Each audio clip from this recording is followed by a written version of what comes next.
Welcome in, one and all. We have a jam-packed show for tonight. Hope everybody's having a good Friday evening. We have a lot to talk about. We just received some breaking news within the past hour that Nebraska has secured their first defensive coordinator interview in this process. And it's a very familiar name to the subscribers on this channel because we discussed him 2 days ago. I introduced you to the Toledo defensive coordinator by the name of Vince Karras. Everybody kind of said, everybody was either super high on him or super low on him. I said, watch out for this name because behind the scenes, there's a lot of interest in him within Nebraska. It was announced today that he is currently in Lincoln. He will be interviewed tomorrow for the defensive coordinator job. And I'll tell you right now, just to begin this show, that he is the front runner to land it, and they're trying to wrap this up very quickly. So Vince Karras, will talk about him. We'll talk about all the transporter rumors right now, and it's about to get busy within these next couple weeks. Over these next couple days, we're going to see a lot of big-time players enter. We're going to see some big-time players internationally that we're going to go after. So we'll talk transporter tonight. We'll talk about some of the games going on right now. We'll just talk about whatever you guys want to discuss, all the recruiting going on, because there's just a lot of news. It's that time of year. It's that time of year. A lot of news. And again, this is where this channel thrives. We thrive in December. We thrive in January. We thrive in the off season, right? Because we're working hard every single day to bring you guys updates on what the future of Nebraska football is going to look like, especially going into next year, which is a massive season. So, all right, that being said, hit that like button on the stream. Let's get things started talking about the news that was just released, again, just about an hour ago at this point in time, that Vince Karras, who's currently the defensive coordinator over there at Toledo, is in Lincoln interviewing for Nebraska's job. Now, this was broke by Steve Sipple, but really, it was broke by WilsonDittman Sports. We released this a couple hours before that. I was checking the plane tracker today. I was checking it. I told some of my subscribers, hey, watch out for some planes between Toledo to Lincoln, because I heard a rumor last night that, again, Vince Karras is right now the favorite to land the job. So I was all day today, I was like, you know what, we got to check out these planes. And of course, what do you know? There was a plane from Toledo to Lincoln. I tweeted this out about 3 o'clock today that it's widely expected that Vince Karras was on board. He was in fact on board. And then of course, it was reported by Steve Sipple about 4 hours later. So I'd like to think that I got the tip. No, but you know, I'll give Steve credit. That's my guy. Shout to Steve for following me the other day. That's my guy. Friends over there with my guy Steve Sipple. So, anyways, big time news that Vince Karras is in Lincoln. And again, this is a big time hire. This is a big time defensive coordinator. I know some people were kind of downplaying it the other day. You know, when I talked about on the channel on Tuesday, they were like, well, he's some MAC coordinator. It's not experienced in the Big Ten. Is that really the only criticism people have about him? Because besides that, he checks quite literally every single box. Again, I told you guys when we fired John Butler, there's 7 qualifications I'm looking for, if not 8. I'm looking for a coordinator who has strong experience for over 10 years. Well, Vince Karras checks that box. He's experienced for over 20 years. I wanted somebody who's a great recruiter. He's a great recruiter. Toledo just signed the best recruiting class they've ever had, thanks to Vince Karras. I want somebody who has great energy, who's innovative. Well, he checks that box. He's as innovative as it gets. I want somebody who's an up-and-coming future head coach, because I don't want a coordinator who's complacent. You could argue John Butler was complacent. You could argue Dana Holgerson's complacent. I want somebody who's always trying to be innovative, right? So I want somebody who's a future head coach. Vince Karras checks that box. I want somebody who runs a 4-2-5. Vince Karras checks that box. I want somebody who's ideally not coming off being fired. He's the opposite. He's somebody who wins and is one of the biggest names on the market right now. And if Nebraska doesn't get him, who's going to get him? Another big-time school. Michigan State's already interested. There's rumors that Penn State's going to get involved. I said I want somebody with a background in the defensive line. Well, he was a former defensive lineman and a D-line coach. And statistically, Toledo has one of the best D-lines in America. And last but not least, I said I just want a winner. And that dude's a winner. Again, let me remind you of Vince Karras' head coaching record when he was at Mount Union, which is a powerhouse that he built in D3. He went 95-6. Winners win. Winners win. And Matt Rule clearly gravitates somebody who wins. John Butler, you could argue he's not a winner. You could argue some of our defense coordinators, they're not winners. Somebody with about as strong as a track record as you're ever going to see. And again, the only con that I got from people said in the comment section, they're just like, well, we need somebody Big Ten experience. Is that really a non-negotiable, though? Is that a non-negotiable for people who don't want Vince Karras? Is it like that? That's my question to you. Because the MAC is about as comparable as it gets to the Big Ten. When it comes, like, the reason why people say they want Big Ten experience is because they want a defensive coordinator who knows how to win the Big Ten. And I understand that. But it's the same way you win the Big Ten, the same way you win the MAC. Okay, they're very comparable conferences. Okay, same region of the country, same play style. Okay, so it's not like he's going to be changing things up. Like if you, for example, let's say let's say Vince Karras was coming out of Central Florida or South Florida. Okay, he'd have to change up his scheme for the Big Ten because, again, those are different parts of the country. But he's coming out of Toledo. He has to change nothing. He knows what it is. He knows how to stop the run. He knows how to win in the Midwest. He's been in Ohio his entire life. Okay, let me remind you of Vince Karras' statistics this year at Toledo. Again, this is Toledo, by the way. They don't have great talent over there at Toledo, but he's building great talent because he's a great developer. People say they want a developer over everything else. This is your guy. Okay, let me remind you of his statistics. Let me look over them real quick. Hold on, where were they? His statistics this year at Toledo. Again, 5th best defense in America for yards per game, 2nd in America when it comes to yards allowed per play, 4th in scoring defense, 8th in the nation in rushing yards allowed per game, 10th in passing yards given up per game, 3rd in yards per rush, 3rd in red zone defense, 2nd in the nation in pass defense efficiency, and tied for 9th in sacks. So what's the critique there? The statistics are phenomenal. It's a unit that consistently gets better. And again, I get some people I'm already seeing in the chat, people want Jim Leonhard, and I get people want Jim Leonhard. I don't disagree with you. You might think Jim Leonhard's the better hire, but Jim Leonhard's unrealistic. Okay, he's a candidate, sure. I'm sure Nebraska wants to get him, but again, Jim Leonhard is getting offers all around America. Jim Leonhard, you better believe, is getting called up by some of the best programs in the country every single offseason. He's declined all of them, right? He's been at the Denver Broncos for 3 years now. So if he's declined some big-time schools, why would he say yes to Nebraska? So while I do consider Jim Leonhard a candidate, and that's why I talked about him in my video, is he that realistic? Is it probable? No. So I'm not saying don't shoot for the stars. We should always shoot for the stars. But Vince Karras is a really, really good option. And I'm not going to take people who are saying, well, he's not that good. He is. What's the con? There is no. If people are educated on this guy and what he's done, you should get really fired up about what he's going to bring to Lincoln. So what I heard, I'll tell you guys everything I know. I made my video, again, this movement started off on Tuesday. I made a video about it, kind of moved the movement. I heard last night from somebody I trust down there in Lincoln that Vince Karras was coming in for an interview this weekend. I didn't know when. I heard that he's right now in the top 3. I heard some other names. We'll talk about that as the live stream goes on. But right now, Vince Karras is in the top 3. That Matt Rhule was very interested in. Has been interested in it for a long time before we fired John Butler. There's a reason why when Matt Rhule was in his press conference the other day, he specifically said 11 as 1. Right, that's one of Vince Karras' things. He says 11 as 1. And then, of course, it was announced today that he's going to be interviewed. There's no other candidate right now in Lincoln to be interviewed. That we know of. That we know of. So I'm really fired up about Vince Karras. I'm really fired up. And again, I expect this to be our next defense coordinator. Now, I will tell you, the only thing I'm worried about at this point in time is the Toledo head coaching job. Because I think Vince Karras would take the Nebraska job. But things could change if Toledo's head coaching job opens up because they're likely going to offer him that job. Because right now, their head coach is Jason Candle. The rumors right now indicate that Jason Candle is going to go to UConn. And in that case, Toledo's going to be looking for a head coach. They're going to go and pivot over to our guy, Vince Karras. And Vince Karras might say, you know what? I'd rather go be a head coach in Toledo than a defensive coordinator in Nebraska. He might just say that. That's kind of the only thing in our way. That's the only thing in our way right now. So again, I know everybody has their opinions. I think everybody's shooting really high for a couple of coordinators, and I get it. But do not discredit how good of a coordinator Vince Karras is. Okay, and everybody, and I had a really, really good comment the other day. I had a really good comment. One of my favorite comments of all time that I've ever got. I forgot who said it, but somebody said, everybody wants to be like Kirk Cinetti. Everybody wants to be like Kirk Cinetti. Get these underground coaches, underground players. And then when we have an opportunity to get one of these underground coaches who's not power forward, not super famous, everybody shuns it down. So again, you have to take the leap of faith. If you want to be like Indiana, if you want to be like Kirk Cinetti, if you want to get a bona fide dude that nobody knows, this is your guy. This is the next Kirk Cinetti. This could be the next Kalen DeBoer. People are comparing him to Kalen DeBoer.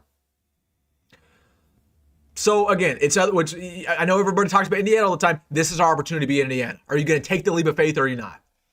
Or are you going to try to go chase unicorns that might not end up coming here? Because that's what Penn State did. And Penn State just hired a good coordinator, sure, or a good coach, but it took them a long time, and they signed 2 recruits because of it, not 20. So that's my question to you. Everybody wants to be Indiana. Now's your chance. Now is your opportunity as a fan base to put our money where our mouth is. Are we going to embrace this? Are we going to celebrate this? Or are we going to say, oh, we're too good for this? I don't know. Again, I'm not saying people can't have their opinions. I'm not saying you guys, you could prefer another candidate. That's great. But don't downplay what he's done. Vince Karras is a heck of a coordinator. About as good as it gets, man. About as good as it gets. So Vince Karras is in Lincoln, currently about to be interviewed for the job. Again, he's the front runner. If it goes well, I think it might be announced very quickly here. I mean, really, I think honestly, he was probably number one on our board. He probably was, if not top 3 on our board. He was one of the first guys we called when we fired John Butler.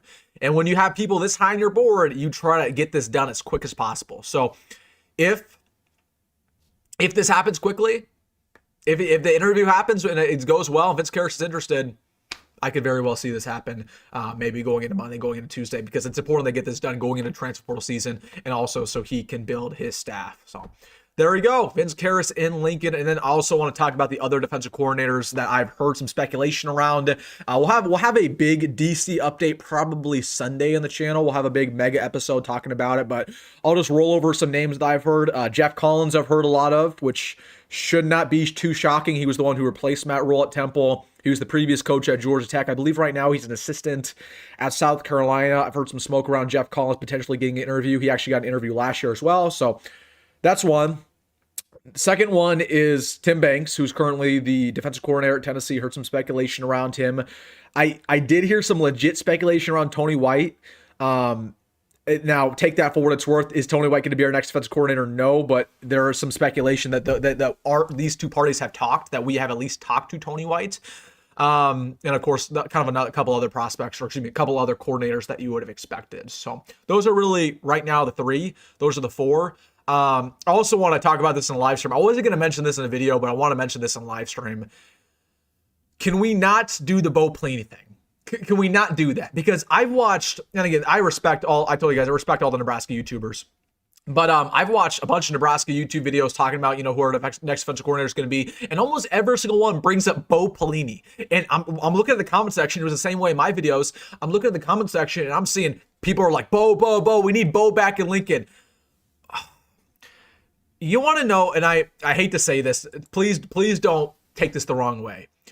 But the people who are clamoring for Bo Pelini, either they're not serious or they just don't know college football.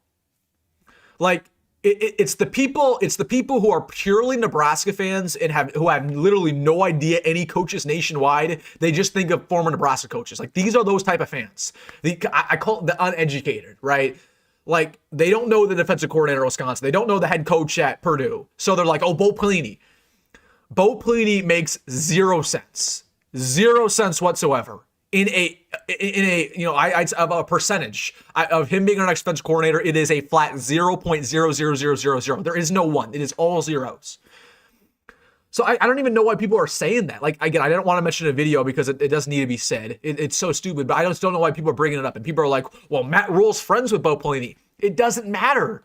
Matt Rhule's a good guy. He's friends with a lot of people. Bo Pelini hates this state. Bo Pelini said he never wants to coach in Nebraska ever again. Bo Pelini is a terrible recruiter. Bo Pelini has not coached in college football for like 5 years. Bo Pelini does not know how to win in this modern day college football. People say, well, Bo Pelini knows how to win the Big Ten. Bo Pelini hasn't coached in the Big Ten in a decade. It is incredibly different than what it was in 2014.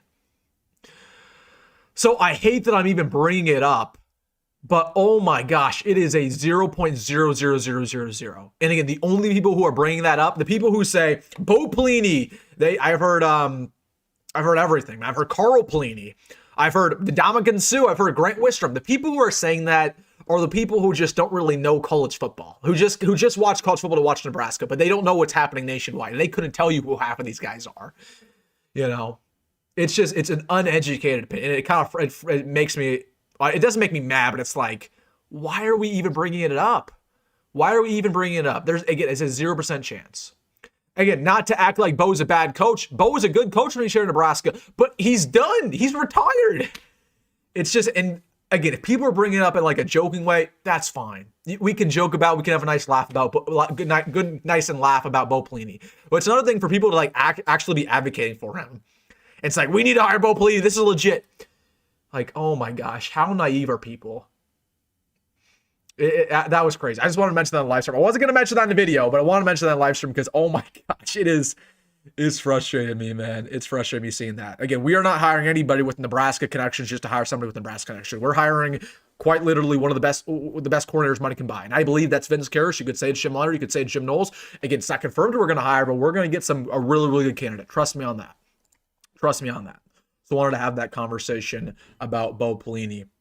By the way, this is not what you think it is. This is like juice, I think. I think this is juice. Like I just enjoy it. I had some for Thanksgiving. I enjoy this. I don't drink in any fashion, just to clear that up. All right. Next conversational points. Again, I expect us to hire probably a defensive coordinator, but in these next 2 weeks, I think by Christmas it'll be done. Again, they want to get it done going into the transport to make sure we have our guy in order to get some top tier talent. So again, it'll definitely be done by the end of the year. All right, I wanted to mention this comment. I just wanted to mention one comment before we talk about the other talking points for tonight. This guy's been putting this up a million times, so I gotta respond to it. Black Shirt says, Wilson, tell me again why Dana is untouchable. Dude hasn't won anything. I don't disagree with you that Dana hasn't won anything. He doesn't won anything particularly in Nebraska. I mean, he won stuff in his head coaching career.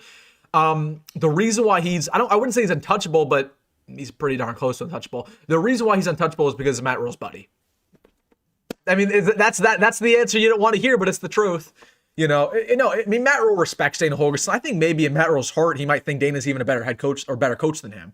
And Dana has the track record to back it up. Like, was the offense objectively pretty bad this year? Yeah, it was. The offense was not very good this year. However, Dana has a track record of great offenses. So you could say, okay, this was just a one-year type of thing.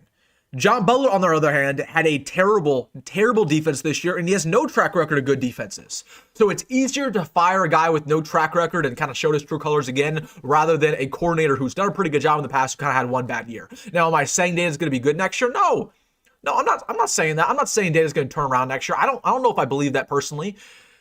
But I think from a Matt Rhule's perspective, he's more likely to trust the guy with Dana's track record than somebody with John's. And you could also argue, and we heard this from Matt Rhule the other day, that maybe John Butler's making some comments about the players.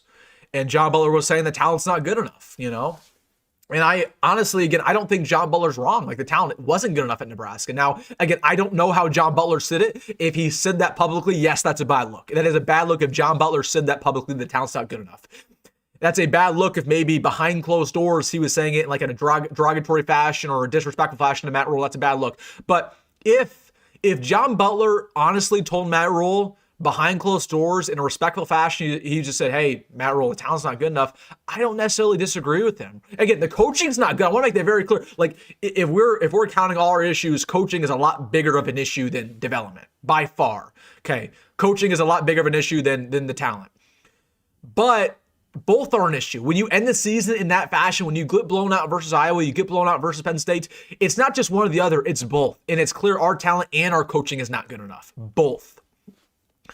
So again, I didn't disagree with John Butler's point. Now again, if he said that publicly, it's a different thing, right? A coach should not say that. Because the coach is, again, he should be good friends with these players. He should be advocating for these players, not ripping them down. But again, I'll tell you how it is. Like, the talent just isn't good enough. The interior talent is not good enough. We talked about this all year long, right? There are not many starters we have in the offensive line who would start other Big Ten programs. It is what it is. But again, that's my spiel about Dana. Good question. Good question there. But Dana will be back next year. Now we'll see about Donnie. Again, I don't know what's going on with Donnie. It's a very tumultuous situation. Again, I'm trying to get updates every single day on it. It just, nothing's really happening, right? Nothing's happening. We know that Dylan's right now at home. He's going to be home for a long time. Pretty much all of our players are home right now, but Dylan's not going to be back next week. Dylan's not going to be back for a little while. And he's probably going to talk about this with his family.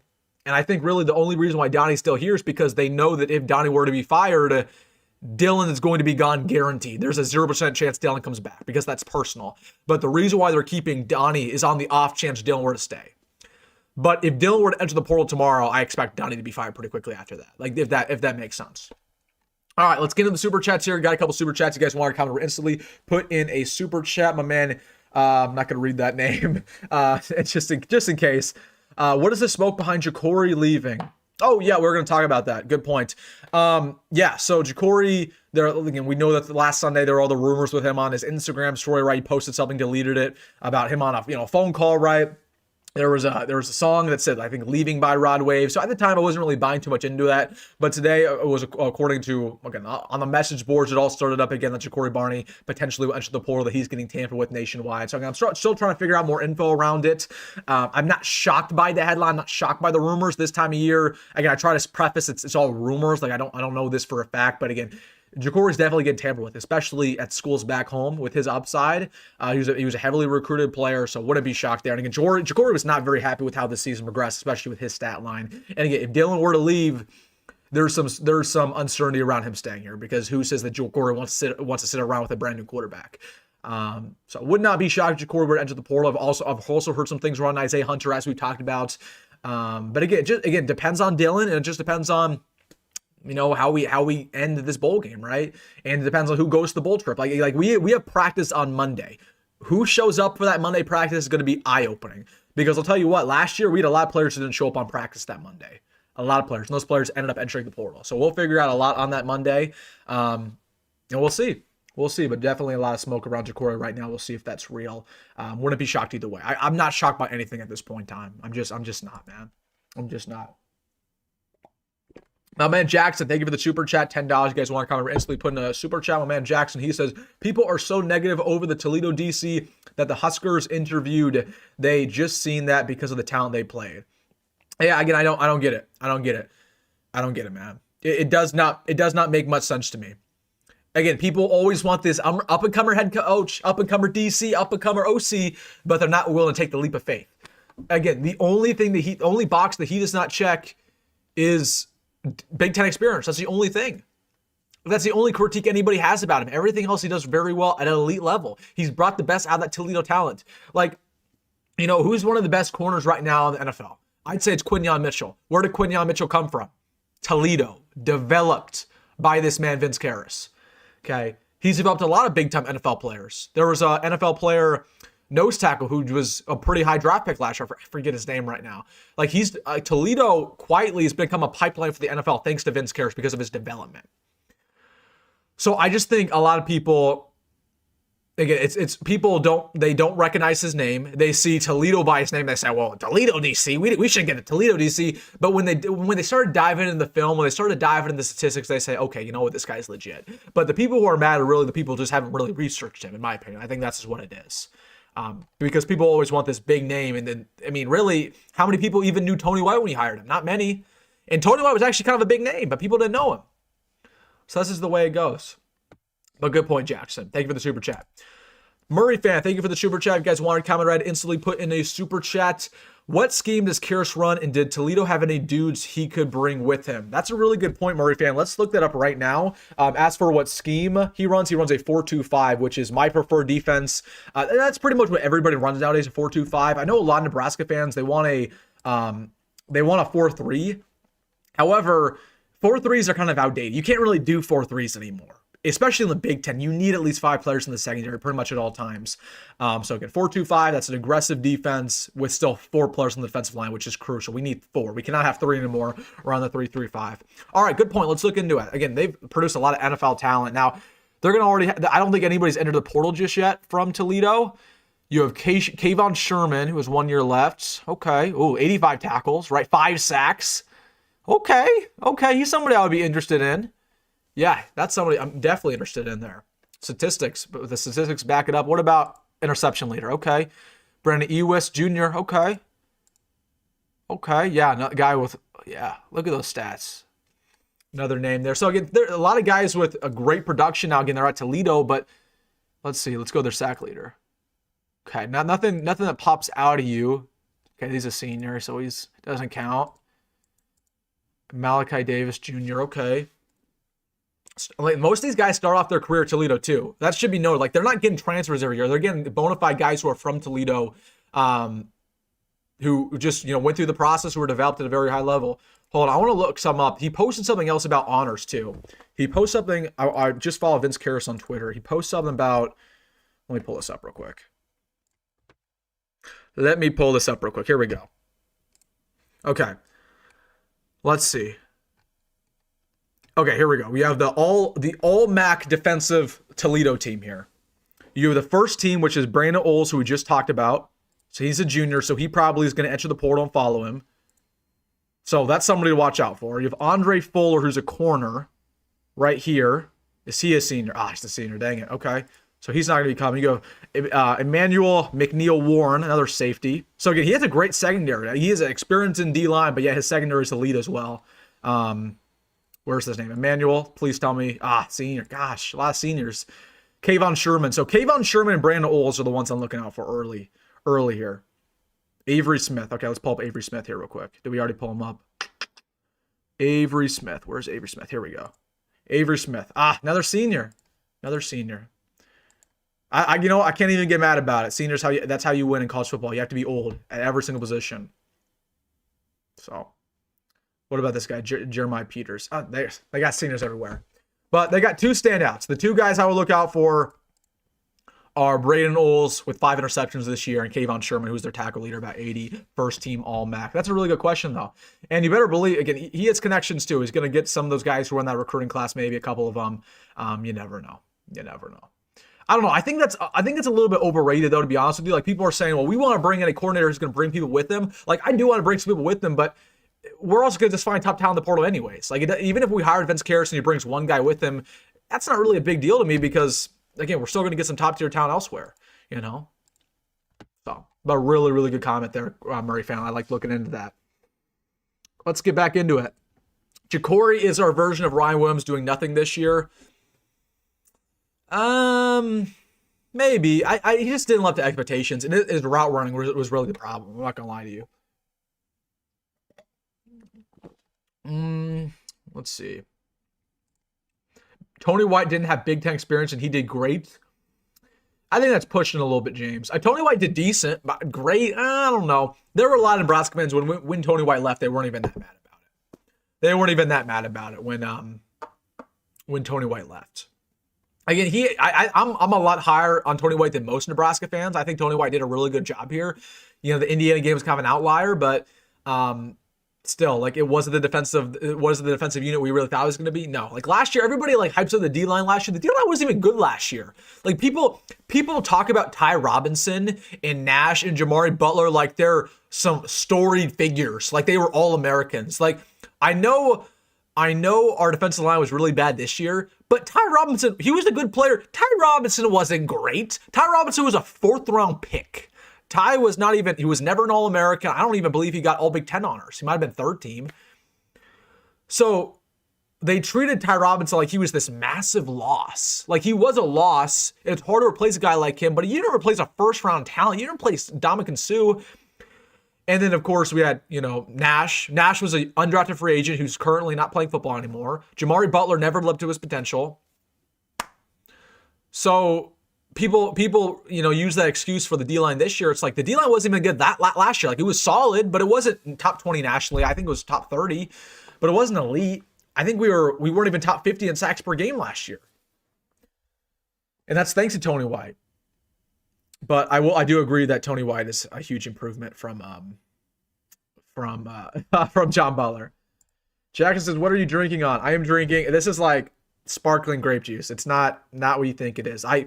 One of my cousins brought this for Thanksgiving. It was really good, and I had to snag one of those bottles. So I do not drink. I want to make that very clear. People are going to be making up rumors. Wilson's drinking on the job. Nope, I do not do that. I do not do that. Where did Dayton end up? Dayton's going to end up wherever Dylan ends up. So if Dylan returns, I heard this morning, there's real speculation that Dayton's going to come back. But if Dylan goes, I think it's a package deal. It's a package deal. And where else is Dayton going to go? He doesn't have really any real offers. Like if Dayton were honestly to go somewhere else, going to go to FCS school. He's going to follow Dylan wherever Dylan goes. Going after Toledo players, how far Nebraska has fallen. Again, I don't agree with that. That doesn't make any sense to me. Again, everybody wants to be Indiana, but you're not willing to take the risk like Indiana. Okay? These are the type of guys Indiana gets. Indiana gets these up-and-coming coordinators. Alabama also is the exact same thing. They get these up-and-coming players. Like, production matters over anything else, okay? I don't care where you come from. I don't care if you're a D2 player. I don't care if you're an FCS player. If you have production behind your name, I want you here. Rather than a former 4-star at Cal who really has never done anything. Or a former 4-star at Bama who's never done anything. I'd rather have somebody with production behind his name. That's the secret sauce for Indiana. Indiana's not spending millions of dollars on the roster. They're just getting productive players who are underlooked. Okay, production over everything else. I think a lot of times we get so caught up in what the 40 time is, how tall is he, how explosive is he, what were his stars? Like, I don't know. Like, I'll gladly take Toledo's dudes if Toledo got some really, really good players. So I just think a lot of times kind of a little bit ignorant. At least Jacory played well versus Michigan. Did he? I mean, that's a push. That's a push. And honestly, you know what's funny? Like when Jacory won the other day, he won, I think, 3rd team All Big Ten returner. I was like shocked. Like, I wasn't shocked by Kenneth. Well, actually, I was shocked by both, to be honest with you, because Kenneth only returned for like half the season and he got injured. He didn't return to start the year, didn't return to end the year. So I was a little bit shocked by Kenneth, but I was really shocked by Jacory because Jacory was explosive, but he never really had a big return besides one that got called back. I don't know. And Jacory had 2 muffs that really killed us this year. So it is what it is. Wilson, people did not want to lose Tony White. That's so untrue. What you said, people did care. Again, I can go back to my comment section last year when we lost Tony White. I'll just look it up right now for you. Let's go revisit. I think a lot of Nebraska fans, when Tony White left, they were okay with it. I think a lot of people were okay with it. Let's go back to my comment section. This is from a year ago. Let's go back to it. Okay, this is my video. Oh, hold on. Here we go. This is my video from 1 year ago when Tony White left. I remember I was sitting in my computer science class and I saw the news on my phone and I ran out of my computer science class to go back to my dorm and record this video. All right, here we go. A lateral move. Yeah, lateral move. Okay, this guy was sad about losing him. Okay, this guy. Okay, you might be right. You might be right. People are saying lateral. Look at Jim Leonard's everywhere. Okay, you're not wrong. You're right, actually. People did actually kind of like him. Yeah. Never mind.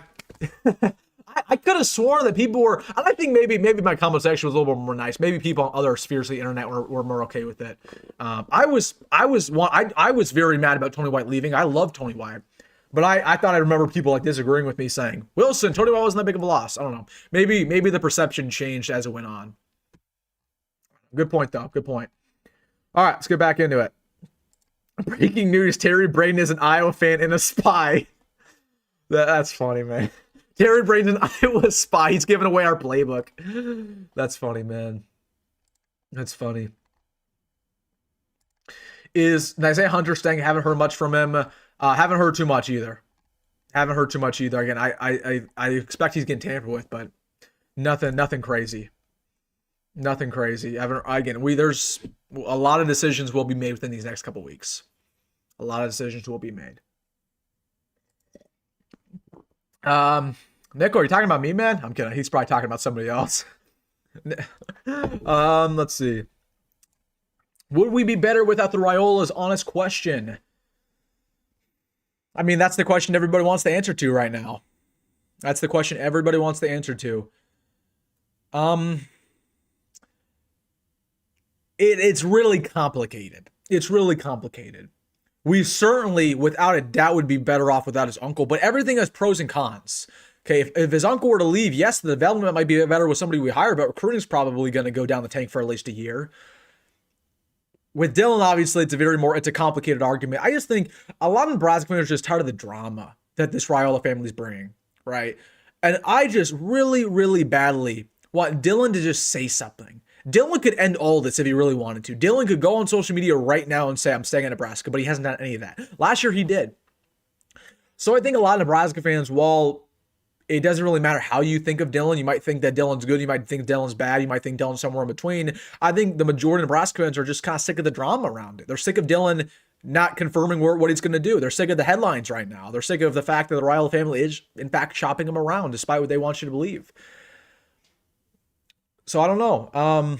It's a good question. It's a good question. But I do think, and I'll share this with you guys on a live stream.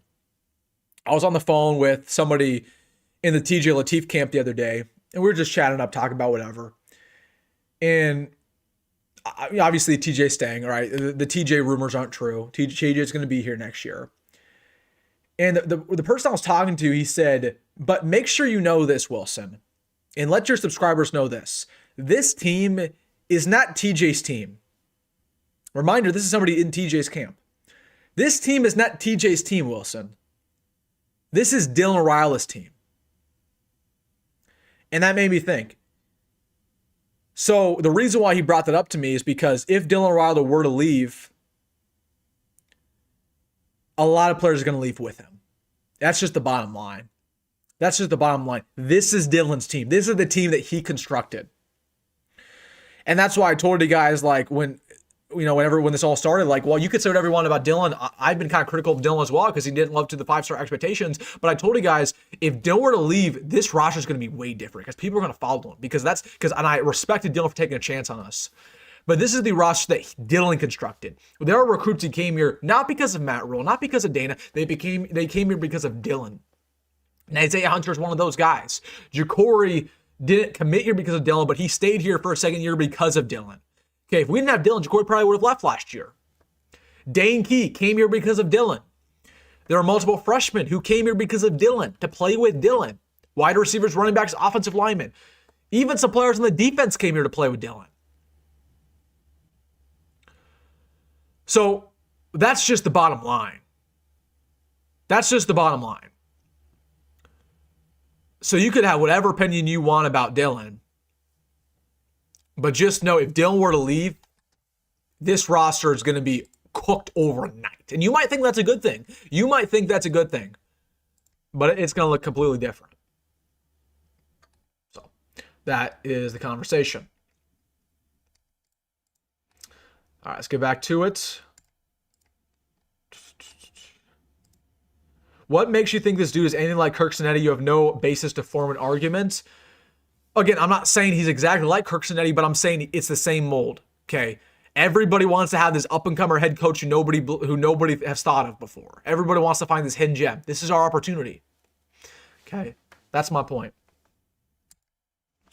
Really worked well with Marcus Watson Trent production at Georgia Southern. Not much for Nebraska. I mean, you're not wrong, Ken. You're not wrong, but that was an outlier.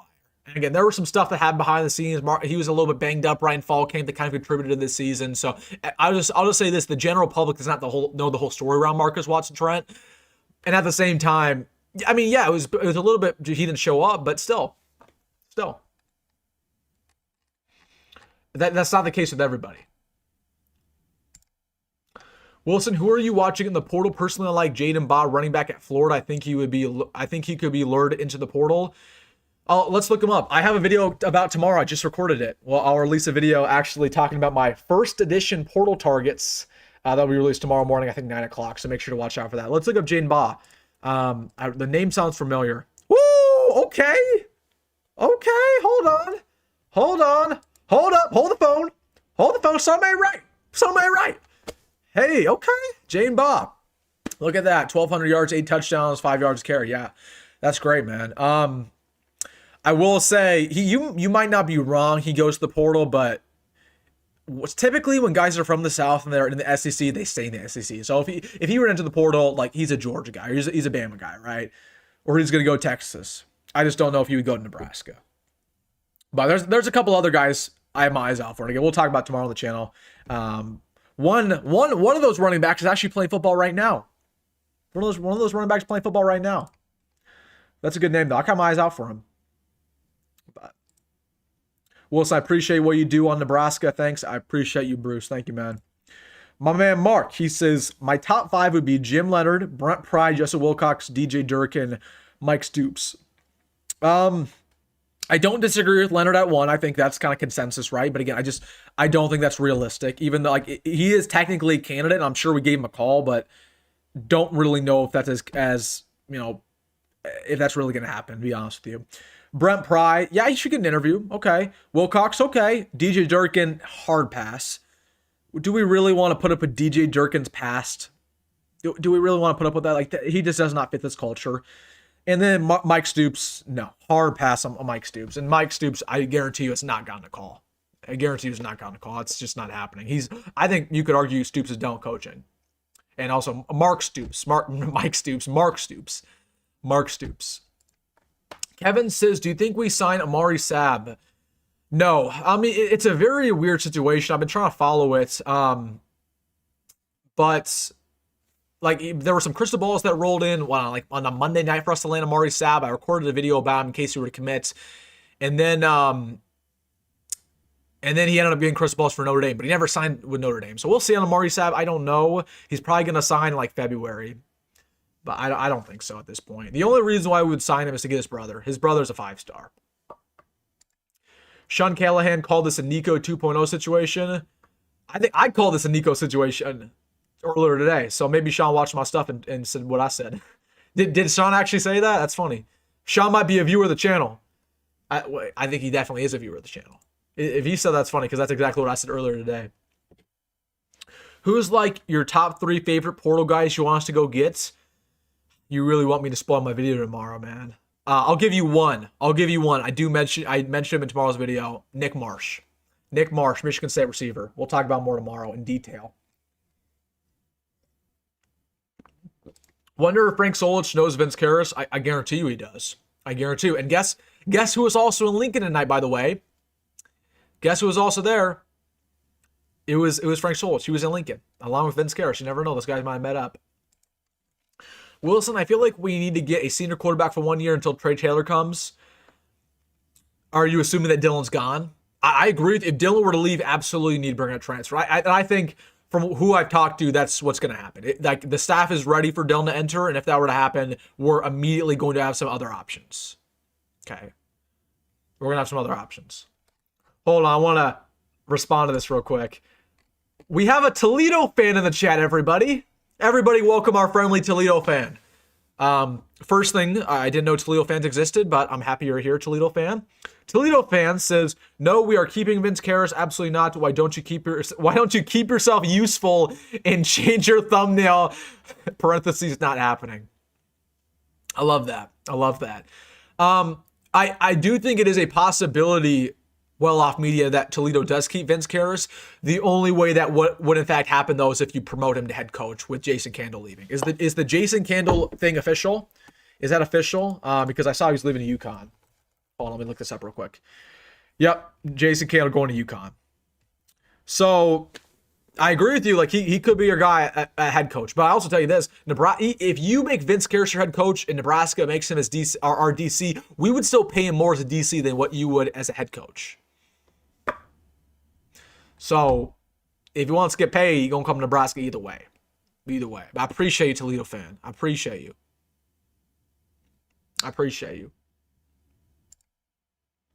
Is Vince being looked at by other teams? If so, that tells you something in my book. He is. Yep. I've heard Michigan State and right now Penn State with Matt Campbell going over to Penn State. He wants to hire Vince Karras. Okay, because you know that Matt Campbell is actually from Toledo originally. Matt Campbell was also at Mount Union originally, so again, there's just so many connections. Mount Union's a D3 powerhouse. Mount Union has connections to the Eagles. So Matt Campbell knows Vince Karras personally. He's going to probably try to hire him at Penn State. So Penn State and Michigan State are the two ones I'm looking out for. Somebody just said Vanderbilt quarterback in the transfer portal. Is that the case? Is there a Diego Pavia's in the portal? No, he's not. No, he's not. Yeah, no, he's not. People are not being truthful.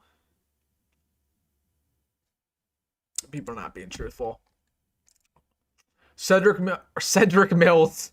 This dude says Cedric Mills is not a Dillon guy, but a Lateef guy.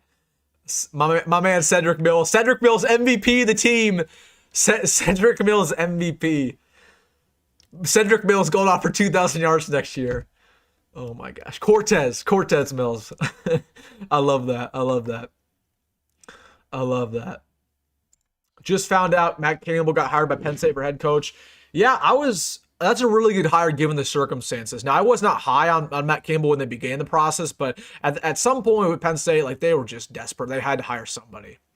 And I don't know if you guys saw this, but there was a leaked recording last night that got Pat Kraft, who's the AD at Penn State, and he was talking to multiple players.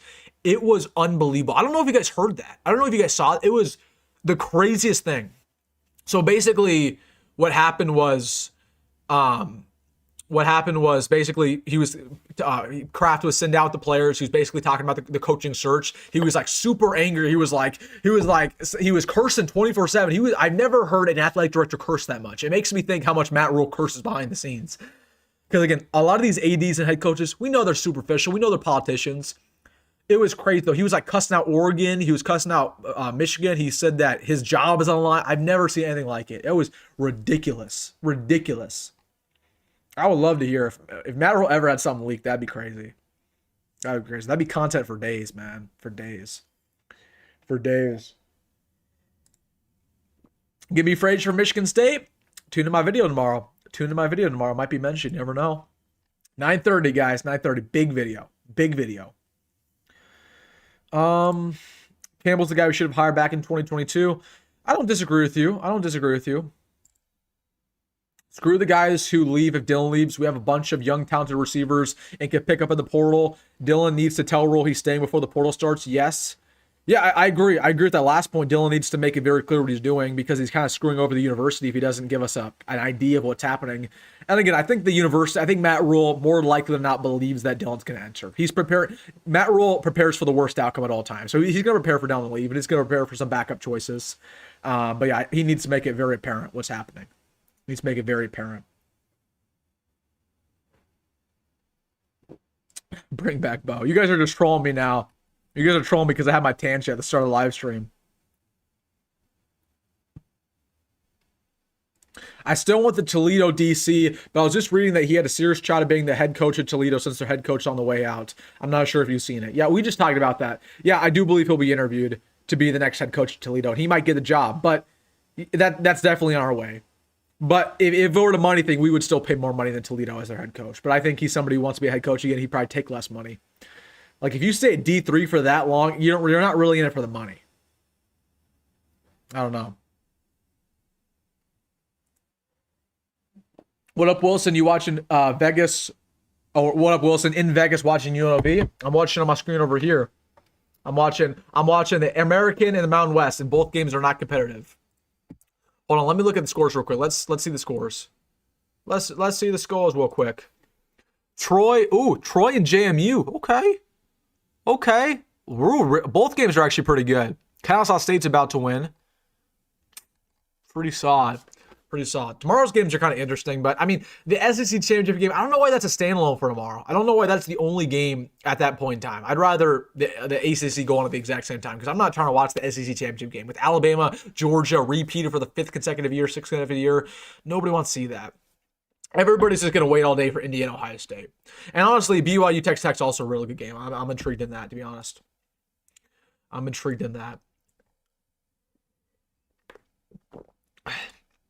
Let me know if you need a place in Vegas for the bowl, my man. Hit me up, maybe. You never know. I don't know if I'll go. The only thing, I wouldn't be mad if my ears are open to going to Vegas, but the problem is it's on New Year's Eve and the portal opens up 2 days later. So it's like a 1 day trip if I were to go. I'd have to go probably the day of and leave the day of because I got to get back here on January 1st to cover the portal. Because I'm telling you, the second the portal opens, it is going to be crazy on this channel. And I got to be in my studio getting ready for anything because we know how the sport is. It's unpredictable, man.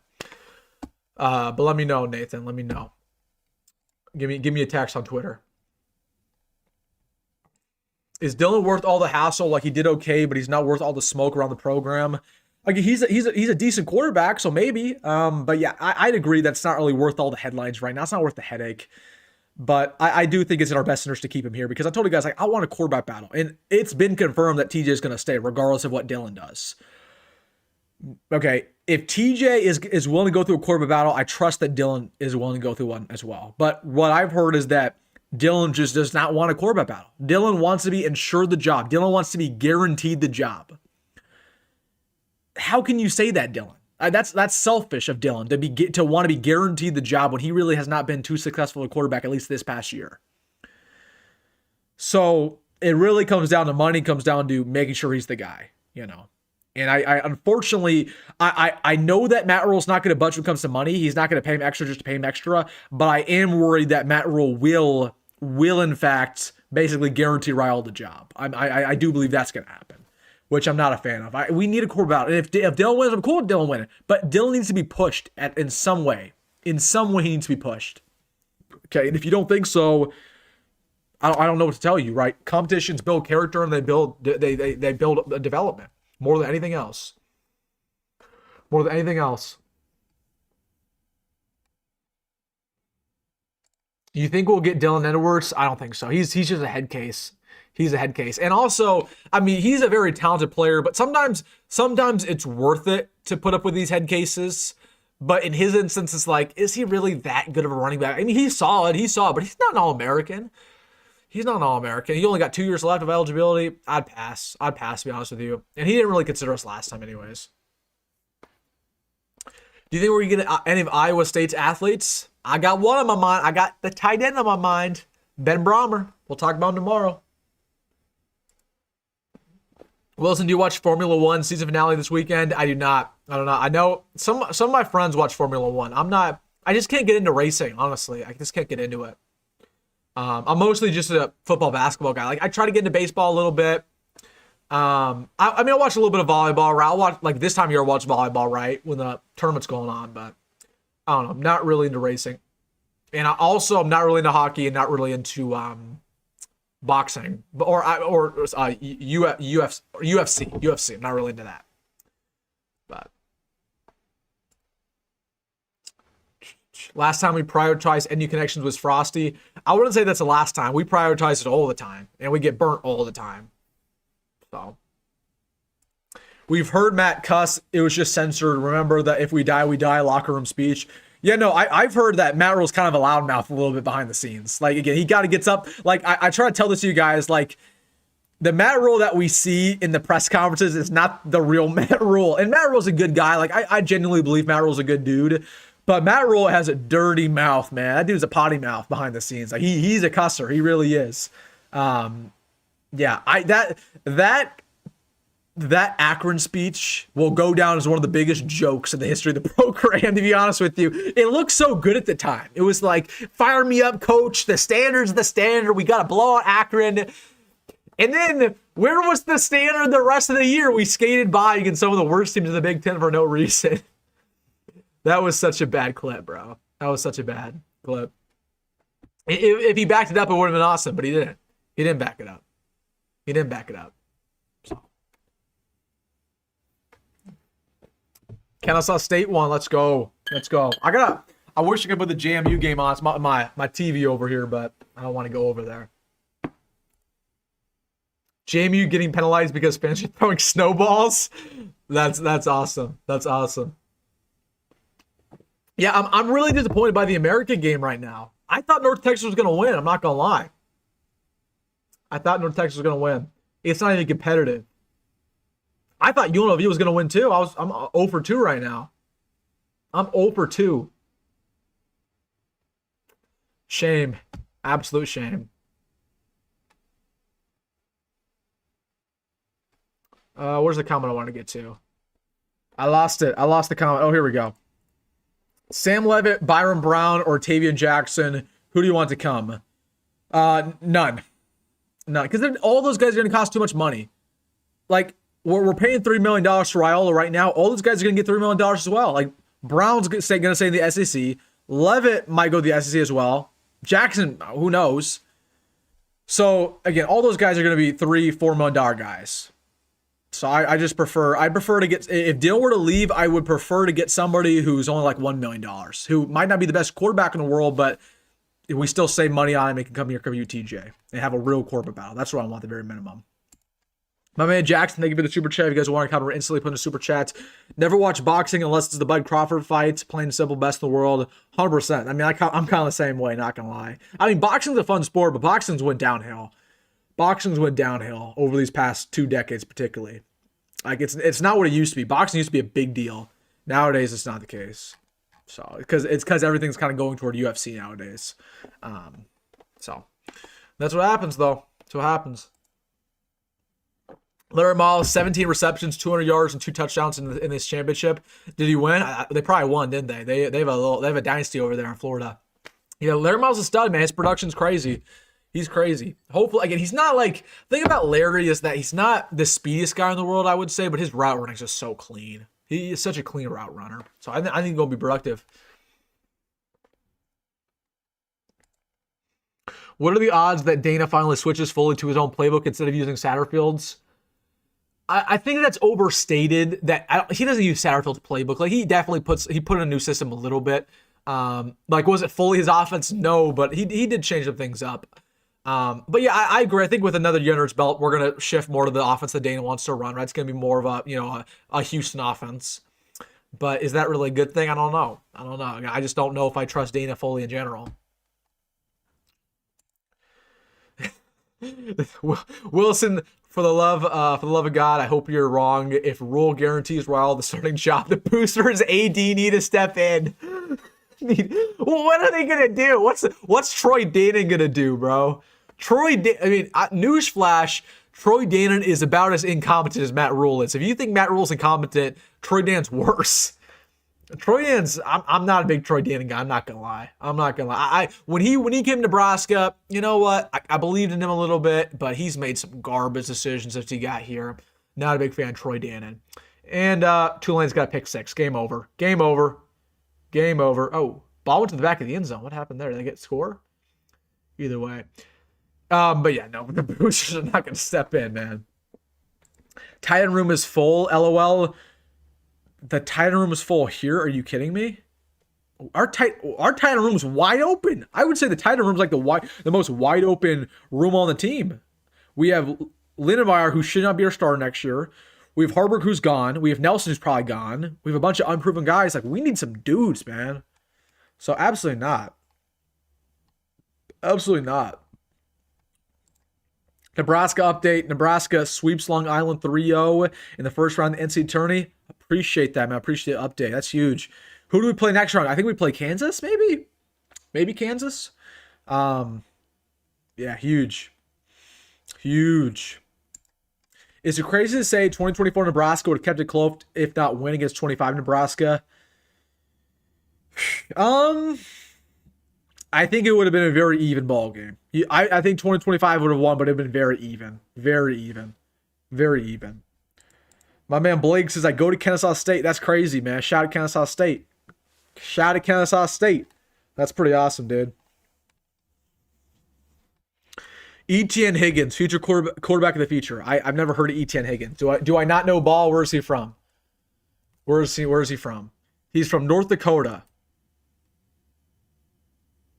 He's a freshman who has no stats according to ESPN. Has he played?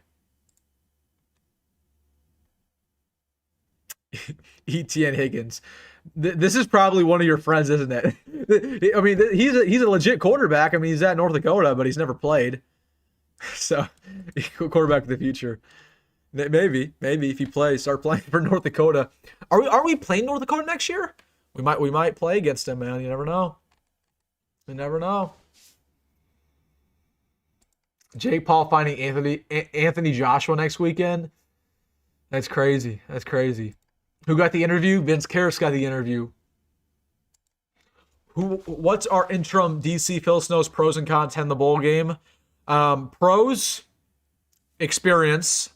Cons, the dude's ancient. Like, he's like 90 years old, and he's not been a defensive coordinator in a long time. Those are his cons, and he's not innovative.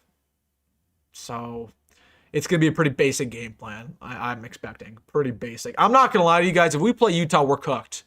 I mean, we're cooked probably regardless who we play. I was kind of hoping for Missouri because Missouri was the only opponent I thought maybe we could beat. But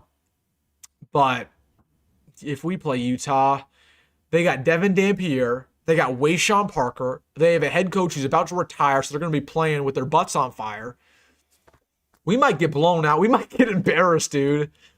And also, TJ Lateef might not even play. We might have the great old Marcus Davila strapping it up in there, man. Marcus Davila, quarterback 1 season. Oh, my goodness. Oh, my goodness. That's crazy. That's crazy.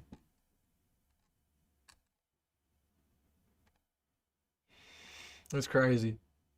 Are you going to watch John Cena's last retirement match? I don't know. Probably not. I'll see some clips of it. I'm not a WWE guy. I can't lie. Dark horse in the DC convo. Tim Banks. Tim Banks. I think 2025 team is winning. That defense was legit. I think that's a huge misconception. The defense from last year was no better than the defense this year. We had literally one of the best secondaries in America this year. Like our defense was not that bad this year. I mean, it was bad in the final 2 weeks, but we never gave up 56 points like we did to Indiana last year. Or we might have given up 63 to Indiana last year. That didn't happen this year. So I don't think last year's defense was better. I mean, it was similar, sure, but I don't think it was a lot better. Steve Anderson, Wilson digressed on the Dane import decisions. What's your proof? I'm not here to give you any proof. I'm just here to say, from what I've heard, I'm not a big Troy Dane guy. You can have your opinions about Troy Dane, but I'm just I would say he's in the same boat as Matt Rule. I'll say this. I respect Trev Alberts a lot more than I do our current AD. Our current ID. I mean, Trev gets a bad rap, but I think Trev, he made a tough decision, but he's actually done a really good job of texting him. People don't really understand that. Like, yeah, the start of his tenure texting him was kind of tumultuous, but right now they have a team that's about to make the playoffs. They have a good baseball team. Basketball team's on the up and up. Like, Trev is a good AD, man. He just is. Thoughts about the John Gruden college bracket fix video? You know what was funny? I saw it on my feed last night on my YouTube feed. I was gonna watch it, and then I watched something else. I watched like a documentary about Lane Kiffin instead. But I'll watch it tonight. I'll get back to you, or you can give me the cliff notes. Why bringing Dana if you're not gonna let Dana be Dana? Are you saying Dana is not being given the green light to run his offense? I mean, that's part of it, right? Yeah, that's part of it. But again, part of it's also Dana's decision. Dana made the decision not to go full on with the brand new offense. Dana said, you know what, we're going to keep a little bit of Marcus Satterfield's offense to make sure it's not overwhelming for Dylan, to make sure Dylan does not have to go through a full transition going into his sophomore year. So part of it was Dana's thing too. And mostly, it wasn't even like, honestly, the offense that we ran this year wasn't the problem. The schematics weren't the problem. The problem was our play calling. And the problem was our game planning. That was the issue. It was not what scheme we're running on offense. Of all the issues, that was probably the last. So I just think that the whole point's overstated. They'll have people sit out the bowl game as well. Utah will for sure, but Utah quarterback and Utah's running back will not sit out. So those are the two big players. Iowa State hired Jimmy Rogers, Washington State's coach. That didn't take long. Yeah, that's a good hire. It's a good hire for them.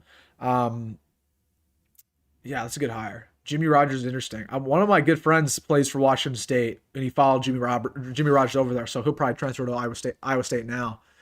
That's interesting. It's a good hire, though. Yeah, they must have knew something. They moved quickly. If you want a slightly cheaper portal quarterback option, I'm on Michael Van Buren Jr. Yeah. Do we think he's going to enter the portal, though? I always liked him at Mississippi State. That's a good name. That's a good name. I'll look into it. I wish I mentioned in my video for tomorrow. I have one quarterback that I'll mention in my video tomorrow who I really have my eyes out for. But yeah, Michael Viren, if he enters, I would be interested in him for sure. Dual threat quarterback, yeah, with production, with starting experience. He's kind of like a worse Dante Moore. So. Jackson, thank you for the super chat. You guys want to comment instantly put in a super chat. My man Jackson, he says, not expecting us to land him, but wondering who's the favorite to land Elijah Harmon. Oklahoma. Oklahoma's the favorite. We're probably runner-up, so I expect Oklahoma to land him, unfortunately. Everybody, we're at 120 likes. Let's get up to 150 likes real quick. Everybody, take a moment, take a second, hit that like button on the stream. And also, if you're somehow watching this and you're not subscribed, what are you waiting for? We just hit 50,000. Join the family. I mean, this is just the calm before the storm. You think the content's good now? I mean, it's going to get busy in December. It's going to get busy in January. So everybody, if you're not subscribed, make sure to hit that subscribe and also put bell notifications on for any breaking news that is to release in these next couple of days, because you never know, man. we might get some breaking news with our new DC. You never know. You never know. You never know. Nebraska basketball is finally good. I mean, they have an opportunity to prove themselves. They have an opportunity to prove themselves on Sunday versus my own Crane Blue Jays. So we'll see. We'll see.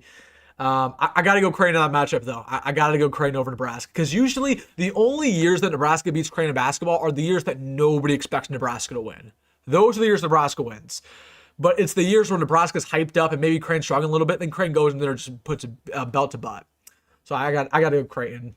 But we'll see. I'm thinking about covering the game on Sunday. But Sunday's going to be such a busy day. Like Sunday, we'll have a standard video early in the morning per usual. We'll talk about the bowl game. We might go live. So I don't even know if we'll do a Crane video at this point. I thought they were going to play on Saturday. I was wrong. So I don't know. We'll see. We'll see. And I also have finals. So I can't be up all night talking basketball because I got to get back to campus and study for my finance final early on Monday morning. So, yeah. I'm going to be happy when my finals are over with. When is the WilsonDittman online NCAA 26 Dynasty League? Never. I'm not going to lie. I didn't buy 26. I have 25. And I don't even have Xbox Live right now. I seriously only play Rocket League and NCAA 25. That's really what I do. It's mostly just Rocket League. So, hey, I'll give you guys my my Xbox gamer tag. You guys play Xbox. I'll play with some subscribers. I don't care. I'll be grinding the sticks tonight.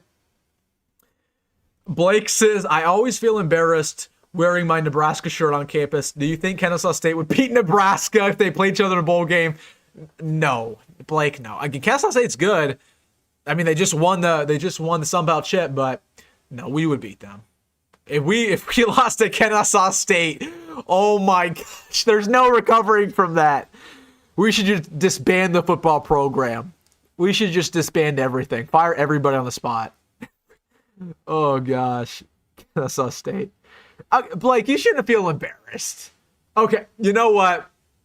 I wish I could tell you to not feel embarrassed, but actually I've dealt with the same thing before. So I don't know. Coach Eck has secret talent in Australia. Yeah, man, he just got us a nice kicker, dude. He got us a nice kicker. TJ isn't playing the bowl game either. That's what it looks like, yeah. Also looks like King Miller could enter the portal. We'll see. I feel like if he were to enter the portal, he would have already done it. Because USC, it's mass exodus as of recent. I feel like if he would have, it would have kind of happened already. I do like some King Miller, though. I do. If Donovan got fired, who are you looking to replace him? John Garrison's the first big option. That's the first big option. Former Nebraska offensive line coach, former Husker. We'll see, though. Again, it's all speculation until something's announced. I hope something's announced, but you just never know anymore, man. It really depends on what Dylan does. I think if Dylan stays, then we'll keep Donnie. But if Dylan announces he's gone, then Donnie's gone. It just kind of depends on what Dylan does. Could the quarterback we get be as good as Dylan was? I think so. I just don't think it's that high of a bar. Like, Dylan was good, but Dylan wasn't elite by any means, by any stretch of imagination. So, I do believe so. But again, if we were to bring in a transfer quarterback, there's no guarantees that guy would even start. At the very minimum, we just need to bring in a transfer quarterback to compete with TJ. Because we just need a quarterback battle in any way it looks like. Okay, in any way. Rule looks clueless. Hope the Raiolas aren't holding him hostage. That's crazy. Looks clueless. I don't know. I mean, he was clueless in his press conference the other day, dude. Gosh, those press conferences make me so angry. I just hate it when I was looking at people talking about our recruiting class and people were defending it left and right. They're like, well, Nebraska, we don't have that much roster space. Of course we took a small class. Like, again, nobody who was mad about the recruiting class was mad about the quantity. I was not really mad about the quantity. Like, sure, I probably want to take 15 guys, but quantity wasn't a big issue to me. The issue is that our recruiting class lacked quality. That was the problem. And that tells me that our recruiting is on the decline. Okay, if we have a class where we have 2 commits who are 400 or above, that's a huge issue, particularly at Nebraska. It is a huge issue if we miss out on all of our top talent. Okay, So I just hated it when I was watching some people, some other pundits, and they were like, well, this was by design. Matt Rhule purposely did all this. Like, Matt Rhule didn't want only 2 4-stars or above. He wanted some big-time names, but they missed out on them for a multitude of reasons. And like we've talked about before on the channel, the only reason our 27 class is any good is because of Trey Taylor. So, Jason Patterson, what am I got to respond to this. Millard South is 50th according to one rating site. They would get dogged by any real team. Well, that's not the case, Jason, because they did play a quote-unquote real team in Nevada. They played the runner-up in Nevada this year, who, by the way, I believe they played Bosco. I can't remember what the team was. Arbor Valley or Arborview. Millard South, first game of the year, played Arborview, okay, who was the runner-up in Nevada this year. Arborview lost in the state title game to Gorman by, I think, 30 points. Okay, Gorman's one of the best teams in America. Millard South played Arborview, and they beat them by 40. So Millard South beat Arborview by more points than Bishop Gorman did. One could argue that Millard South, based on that alone, is better than the first team you mentioned in Bishop Gorman. So, again, it's just an uneducated opinion. It's an uneducated opinion, Jason. And he said, that's why Rhule didn't go after any of those busters. Yeah, you're right. You're right. Rhule didn't go after the actual good players who are committed to Bama and Iowa State and Missouri. Again, it's just uneducated. You can say a lot, but don't go with the recruits of the state of Nebraska. I would defend the recruits in the state of Nebraska. We have great talent in the state of Nebraska, and that's what frustrated me the most is that we didn't take some of the top talents from my high school, Millard South, from some of my boys who are going to better universities. Okay, the boys at Millard South, they were mad they didn't get Nebraska offers, but they weren't that mad. They're going to better schools. Does Matt Rhule think he's a bigger genius than Alabama is for not taking Jet Tamala? He might. I don't know, but he doesn't look like a genius. It is what it is. Just a dumb comment, though. Millard South versus Huskers. I got the Huskers, though. I got the Huskers. Nebraska plays K-State volleyball tomorrow night. Okay, dub. I thought they're playing Kansas. I'm not going to lie. I thought they were playing. Are you sure it's K-State or not Kansas? I thought it was Kansas. Did Devin Jackson sign with the Ducks? He did. So, yeah, Devin Jackson off the board. I'm not too shocked by that either. Is Ahmad Hudson a better prospect than what Dylan was? I mean, they're not exactly comparable. I mean, one's a tight end, one's a tight end, one's a quarterback. But I'd say yes. I'd say yes, because Ahmad's generational. I don't know if Dylan's generational. I don't know that. Jet versus Trey. Okay, you're not wrong. You're not wrong that maybe Trey's a better quarterback than Jet Tamala is. I think you're right. I think you're right that Trey Taylor's better, but still, we had to land a quarterback regardless. Okay. Like, for example, good programs do not operate like what Nebraska did. Okay, Alabama lands 5-stars in every single class. Alabama does not say, well, we have a 5-star quarterback in the class of 27. We don't need a quarterback in the class of 26. That's not what they say. They say, you know what? We're going to land a 5-star quarterback every single class, regardless who's coming in, and they're going to duke it out in battle. So the whole narrative, like, oh, we have Trey coming in, we don't have to get Jet Tamala. Well, what if Trey doesn't work out? There's a possibility that doesn't happen. At the very minimum, this is why Nebraska's not very good. It's because we don't facilitate competition. Jason, I hate to go after you, Jason, but these comments are uneducated. Okay, they're uneducated. He says Trey played actual talent. Jet played against scrubs. No comparison. Number one, Jet Tamala did not play against scrubs. Okay, once again, he played the runner-up in Nevada, and they beat them by 1,000,000 points. And he's committed to Alabama. And he broke every record inside the state of Nebraska. And also, the narrative that Trey's playing like this great, better talent than Jet is, like, that's not the case. Like, Trey's playing Catholic schools in Chicago. He's in a Catholic league. So, I mean, Trey's playing talent, like, don't get me wrong, but Trey's not playing in Texas. Trey's not playing, again, Trey's a great quarterback. But to make the argument that Trey's playing against, like, these top-tier dudes and Jet hasn't played anybody, it's just uneducated, Jason. It's all uneducated. The whole thing is uneducated. The only reason why you're saying this is because Jet's not committed here. If Jet was committed here, you would be talking all this smoke about Jet, how great he is. So I just don't respect when people say that. With all due respect, Jet is not that good. Well, he's quite literally the best in-state quarterback to ever come out of the state. From a high school standpoint. Maybe not college career, but Jet Tuimoloau had the greatest in-state high school career ever. Ever. Drop the mic. Okay? Drop the mic. So, with all due respect, Jet Tuimoloau's not very good. That's not the case. He made some tough throws this year. And he said, why we didn't offer Jamarion? We didn't offer Jamarion because we don't, the speed. It's really the speed, honestly. But even though I really like Jamarion. Marion's my guy. But I just don't, I don't get that. Jet Tuimoloau's not that good. Oh, you're right. I guess Alabama just made a huge mistake, right? Like, I don't disagree that maybe he should have went to Iowa State over Alabama. I think he probably would have played earlier at Iowa State, but still, this whole narrative is just toxic. And this is why Nebraska doesn't have success recruiting, is because we love all of our in-state Nebraska players, and when they commit elsewhere, we tear them down. Why do people do that? Particularly Omaha kids. Like, again, I grew up in these high schools. I know how it is in Millard South. I know how it is in Omaha Central. I know how it is in West Side. I know how it is in Omaha North. Nebraska is not respected. Part of the reason why they're not respected is because what happens is, again, they'll go elsewhere, and then people are like, oh, they weren't that good to begin with. So, again, it's crazy. And again, I'll defend my guys. Those are my guys. I'll defend my guys. Again, I'm not saying like I'm not saying we should land Jet, but at least we should give him an offer. It was disrespectful not even giving him an offer. Why was Casey Thompson here for the last game? Because he's an alumni, man. He's checking it out. That's my guy. My guy. Do you know which incoming freshman will be at the bowl practices working out with the team? Yes. Let me roll over him. I know Danny Odom will be. Jace Reynolds, I believe, will be. I think Hayden Ainsworth will be. That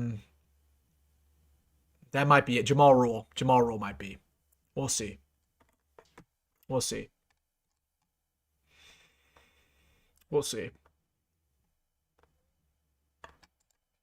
Iowa outperforms the recruiting class every single year, while the opposite is true for Nebraska. Nebraska needs Toledo's DC more than anyone else. I mean, I agree with that, but again, recruiting matters, though. I think some people say, well, development's the only thing that matters. Like, recruiting matters. Stars matter. Like, I got this comment the other day, and they said, somebody said, well, why do we even recruit 5 stars? Dylan Raiola didn't pan out.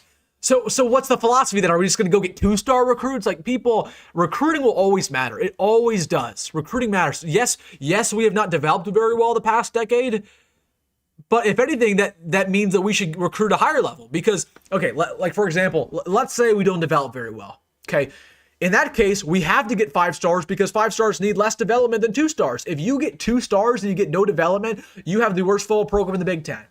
So we need recruiting.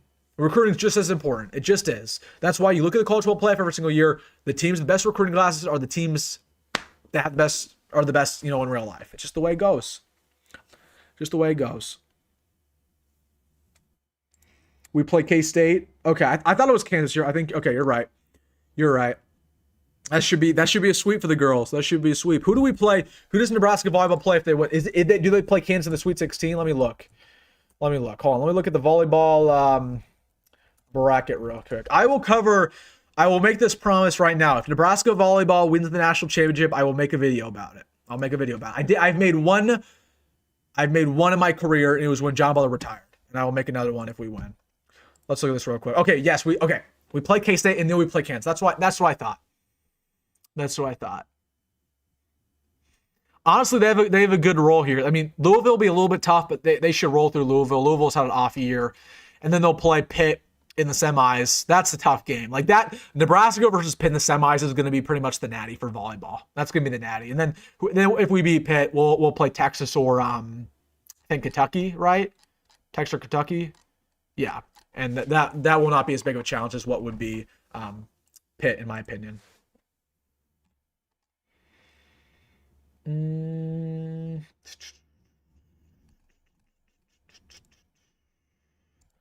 Go to the locker room. You'll never see posters from Iowa, South Dakota, etc. They don't even try.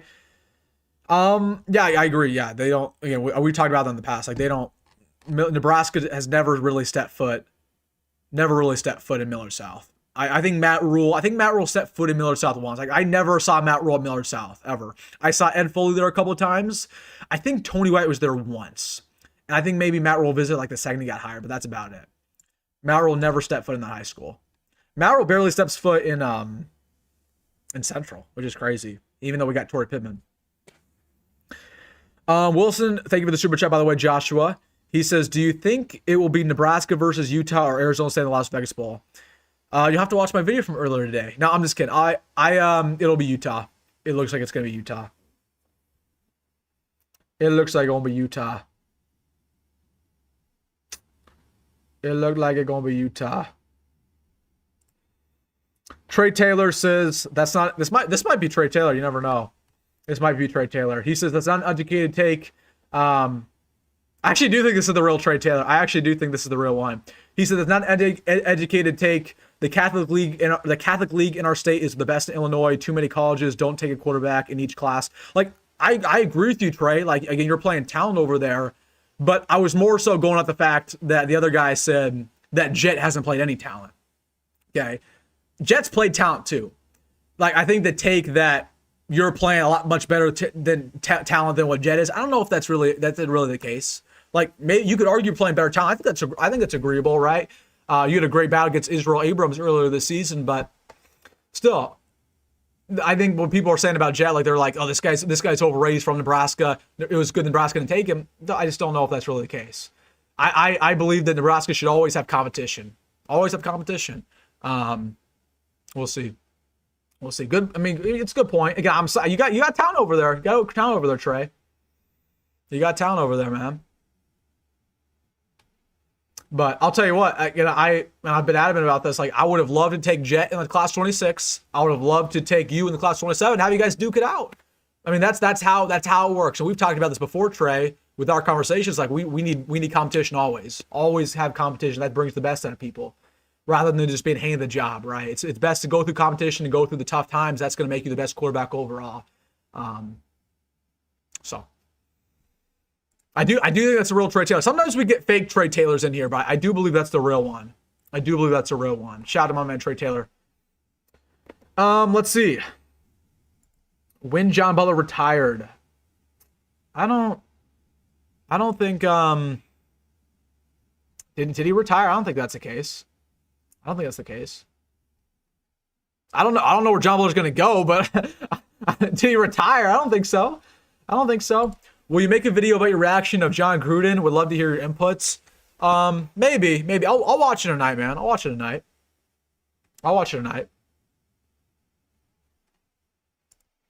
Let's talk about Carter Nelson. I mean, I think he's gone. I'm not going to lie with you. I think he's gone. Simply because, again, he's not been very happy these past two years, where he hasn't lived to his potential. I heard Notre Dame might get involved there. So you never know. But Carter's just one of those examples of he's a very raw player who's just kind of never lived to expectations, right? He's somebody coming out of 8-man football. Now that's a case of, you could make the argument he's never played real talent, because I think Class A football in Nebraska is real talent. When you're playing like Class D football, okay, that's not real talent. You're playing against like guys who are never going to play football again. So Carter's just one of those guys who's super athletic, but again, it's a different story when you go to the Big Ten. That's a little bit of a different story, right? But we'll see if Carter stays. I know for a fact he's been unhappy. You never know, though. It also really depends with Dylan's future. If Dylan were to leave, likely means that Carter will leave as well. So Trey says Jet can play. I agree with you, my man. I agree with you. But I wonder when Trey's gonna get his 5th star. I'm not gonna lie. I wonder when Trey's gonna get his 5. I gotta do a Trey Taylor reaction video to his junior year highlights at some point. I gotta do that video. I don't know when we're gonna do a Trey Taylor reaction video, but it's gonna be December. It might be January. We might put it off a little bit, but we'll do a reaction video talking about his junior film, because it was crazy, man. I watched a lot of Trey's game this year, even though a lot of them were pay-per-view. So, but shout out to Trey for popping in here. People are asking Trey. They said Ahmad Hudson. Where's Ahmad Hudson? Yeah, the Ahmad Hudson situation's weird. It really is. Like, I don't know why all those recruiters posted, all the gifts last night. They're like, oh, about Hudson's imminent. Like, it's been pretty clear to me that Ahmad's going to wait until the summer. So that's why it kind of confused me when that all came out of the blue. Like, I don't dispute the fact that maybe we're number one right now for Ahmad. However, again, it's a long process, right? And he loves, again, I think it's going to be very, very, very tough to get Ahmad away from LSU. I think it's going to be very, very tough. He loves Frank Wilson. He loves that culture. He grew up a fan of that university. Yeah, I mean, you go back to his interviews freshman year, like he was always talking about LSU. Wasn't any school, it was LSU. So when a lot of times with these recruits who go up to be big fans, it is very, very, very tough to get them away. So I still keep going back to LSU. I don't really know if Texas A&M's a big threat. Not really worried about Bama. Not really worried about anything else. But more than anything, I'm worried about LSU. Hold on. UNT to score a touchdown. Who was it? Oh, that was Coleman. Ooh. It was Coleman. But we'll see on Hudson. We'll see. I mean, he might be a silent commit, but I don't think that's the case. I don't think that's the case. Who would be your number one portal pick? Nick Marsh from Michigan State. As of right now. People would say, oh, Will, she should want an offensive lineman. Well, there's not just too many big offensive linemen in the portal just yet. So.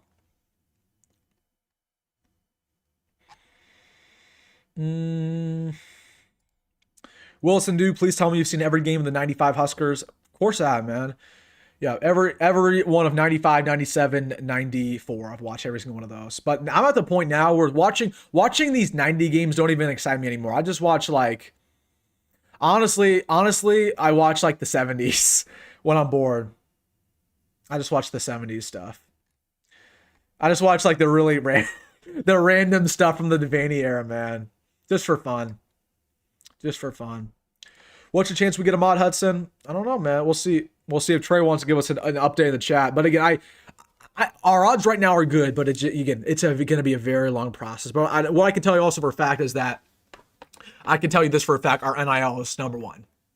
When it comes to NIL, we will not be outbid for Ahmad Hudson. So that's not really even really worthy bringing up in the conversation. But it's always going to come down to where his family's comfortable, right? I mean, that a lot of recruits have that same opinion. A lot of recruits are more comfortable staying closer to home. That's the reason why Leon Noyle kind of wanted to go to Mississippi State. It's closer to home, right? Another kick on Louisiana, by the way. So we'll see. We'll see on Ahmad Hudson. But again, it's going to be a very, very long recruiting process. Unfortunately.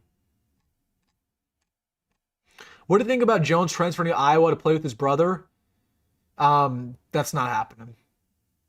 Donovan Jones loves Nebraska. It was a very weird situation. Donovan Jones grew up to be a Nebraska fan. His brother Darren grew up to be an Iowa fan. That's kind of why they chose what they chose. So. Kind of why they chose what they chose. We're going to need some Trey merch when he gets on campus. Trey might already have merch. I'm not going to lie. Does Trey already have merch? I don't even know. I would not be shocked if Trey has merch already. Sometimes commits just commit to Nebraska, and the second they commit, they're like, we're dropping the merch. Let's look at Trey's merch. I don't know if I know that my man Chris, one of my subscribers, made merch for him when he committed to Nebraska. Okay, there is technically merch for Trey Taylor out there. Not wearing Nebraska gear, but wearing his high school gear.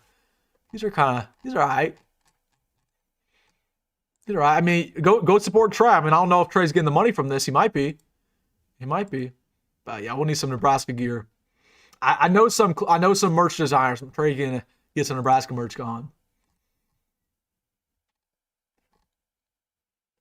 Trey says we're working on it. Texas A&M is the team we're trying to beat as of now, but LSU will be around.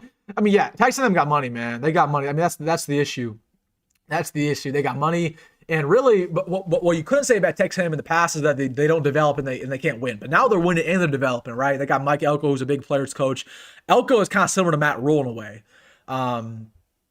So we'll see. But honestly, what's funny about the situation is that, I mean, Trey, you kind of dealt with the same thing as Ahmad, though, where Trey, your top five was LSU, Texas A&M, Nebraska, and then there's Illinois and can't remember what the fifth school was. Kind of similar to Ahmad, right? So just got to kind of tell them the same reason. Hey, I'm coming to Nebraska over LSU, text them because of this, this, and this. You should join us. But no, I mean, and also like the thing around the Ahmad Hudson thing is that he is the best relationship with Trey Taylor at any other quarterbacks at Texas A&M or LSU. Like LSU, I can't remember if they have a commit now in the 27 class, but he does not have a good relationship compared to at least Trey Taylor, right? Texas A&M, I don't know if they have a commit yet in the 27 class at quarterback. That's a very important for Ahmad, is to be paired with a quarterback who he has a great relationship with. And that's why, again, it's so detrimental that, I mean, it's so huge that Trey's in this class, like, is because I tell people this all the time, is like, this class would not be like this if it weren't for Trey peer recruiting. You know what I mean? It just wouldn't be. It just wouldn't be. But Trey, like, I talk with these recruits a lot. I can tell you what, Jabari Watkins wouldn't be committed if we didn't have Trey. I can tell you Tay Ellis wouldn't be committed if we didn't have Trey. I can tell you Amir Brown wouldn't be committed if we didn't have Trey. I can tell you even Torrey Pittman probably wouldn't have been. Torrey's a little bit unique, though. All right, let's see. Do they have a quarterback? They do. Jace Johnson. Who's to say Ahmad has a great relationship with Jace Johnson? I don't know. I don't know if they're familiar with each other. It's a good quarterback, though. So there's talent, man. There's talent. What did the quarterback? Didn't Trey get jumped? Okay, hold on. The fact that Israel Abrams is head of Trey in the rankings is crazy, though. That's crazy. That's crazy. I mean, outside looking in, though. Outside looking in. That's crazy because Trey outdueled Israel when they played earlier this season, even though Israel got the dub. He outdueled him. In due time, though. In due time. In due time. Would you rather have Coach Prime or Rule in year 4? Bro, come on. Well, what is that question? No, I mean, easily Rule. Come on. Dion might not even be there after next year. He might not even be there next year at all. He might retire or something. It's looking bad, dude. Whatever happened to Mario Buford? He got banged up in fall ball, and they just kind of never recovered. Like that's what I heard, because he had a I think it was a hammy. He got his hammy strained in right before the season. And just kind of once you get injured that early, it just kind of hurts you from a depth standpoint. Do you think any Iowa State commits will flip to us? Sign day is gone, man. So I don't think so. I'm pretty sure pretty much all their commits signed with them already. And not to say I don't think they had any good commits to begin with. All their good commits already flipped. Probably elsewhere. Toledo, DC, and Lincoln right now. Yeah, that was what we lead off the show with, man. I think he's our next DC. We talked about 2 days on the channel. We talked it into existence. Miller South has 17 D1 recruits, and we got 0 of them. Yeah, man. Again, there's a lot that goes down there, dude, that it's not even worth talking about. Quit saying the class wouldn't look like that if it wasn't because of Trey. That's the truth, though. I mean, seriously, if Trey wasn't committed to us in this class, I don't know how many commits we'd have. We'd have Matt Erickson, and probably that's about it. Maybe we'd have Torrey. Maybe. But this is what happens when you land a big-time quarterback. When you land a big-time quarterback, you get big-time recruits who follow him. So that's not incorrect to say that. And Matt Rule knows that. Matt Rule knows that. That is their main recruiting pitch. Their main recruiting pitch is, hey, come to Nebraska and be part of something special with a great recruiting class, a great running back, great quarterback, great wide receiver. That's what it is. That's what it is.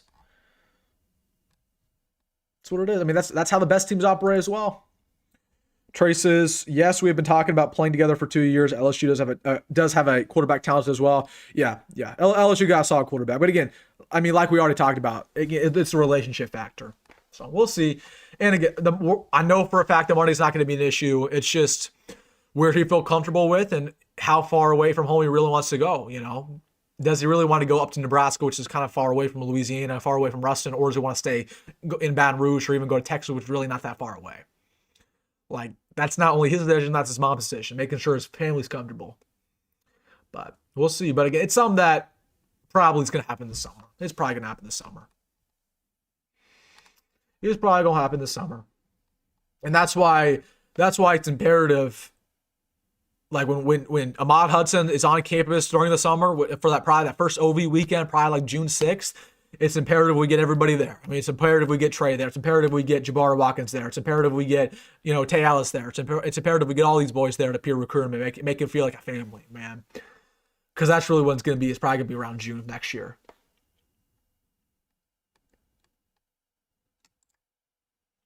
Are there any quarterbacks you think will enter the portal that would come to Nebraska? Yeah, I mean, there's a couple, right? There's a couple. Again, we'll talk about it a little bit tomorrow on the channel, but again, I have my eyes out for an FCS quarterback. There are a couple, right, who are going to enter maybe over these next couple of days, right? But if Dylan were to leave, I expect us to not go after a super big name. Like, there's going to be some big names who enter, like a Brandon Swarsby might enter. We're not going to go after him. We're going to get somebody we're only going to pay like $1 million. That's really about it.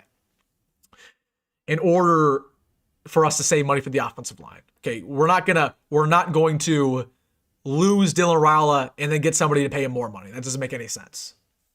That doesn't make any sense. That don't make any sense. Did Torrey Pittman have a big year? Kinda, in a way. Like, I tell this about people about Torrey. Torrey's very raw. Like, Torrey's upside is through the roof. It's unbelievable. Again, with his speed, his explosiveness, he can play offense, defense, play special teams. But again, he's just very raw, right? Particularly with his tackling. His tackling has gotten better, but he's raw there. But again, he's figuring it out every single game. So I bet Torrey's going to be good. I just think Torrey's going to take probably 1 year in Nebraska. It's probably going to take 1 year. And then he's going to really figure it out after that.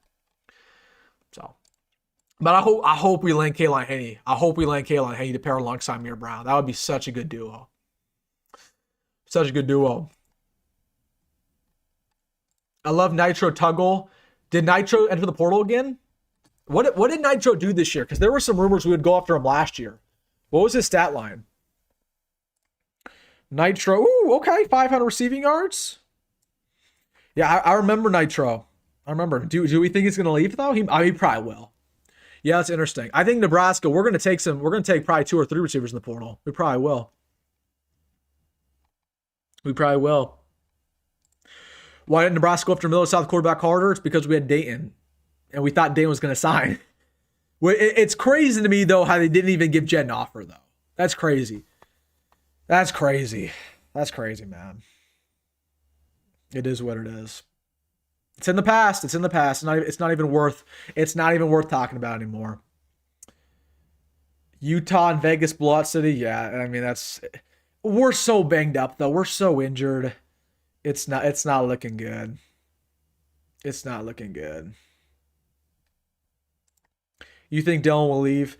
I think it's more likely than not, for sure. Again, and I want to make this very, very clear. Every single time I talk about Dylan, nobody knows. Nobody knows for a fact. Okay, if the players knew it was going to happen, it would have already been leaked by now. They would have told me. They would have told a beat reporter. They would have told somebody else. They would have told a friend who tells a friend who tells a friend. Okay, the entire locker room, even Emmett Johnson doesn't know. Okay, Emmett Johnson has no idea. Emmett is Dylan's best friend. The reason why nobody knows is because Dylan himself doesn't know. Okay, the only thing we know for a fact is that Dylan's family's shopping him around. And depending on how many offers they get, that'll decide whether or not they stay or whether or not they leave. But to me, it's frustrating. Even if Dylan were to come back, it's frustrating that we're even going through this process. It shows disloyalty. That he has had opportunity after opportunity to shut down these rumors and nothing's came from it. You know what I mean? Nothing's came from it. So we'll see. But again, the longer this goes on, I do like Nebraska's odds though more and more. Is Torrey Coy Parrish 2.0? I mean, I don't know if they're too comparable, but yeah, maybe a little bit. Maybe a little bit. I don't think he's gonna play both ways though. Coy's played a little bit both ways. I don't know if Torrey will. Is Nitro even more dope than the coldest to ever do it? Hey, they're both pretty cool. Dakota's Crawford. We literally only took that guy because of his name.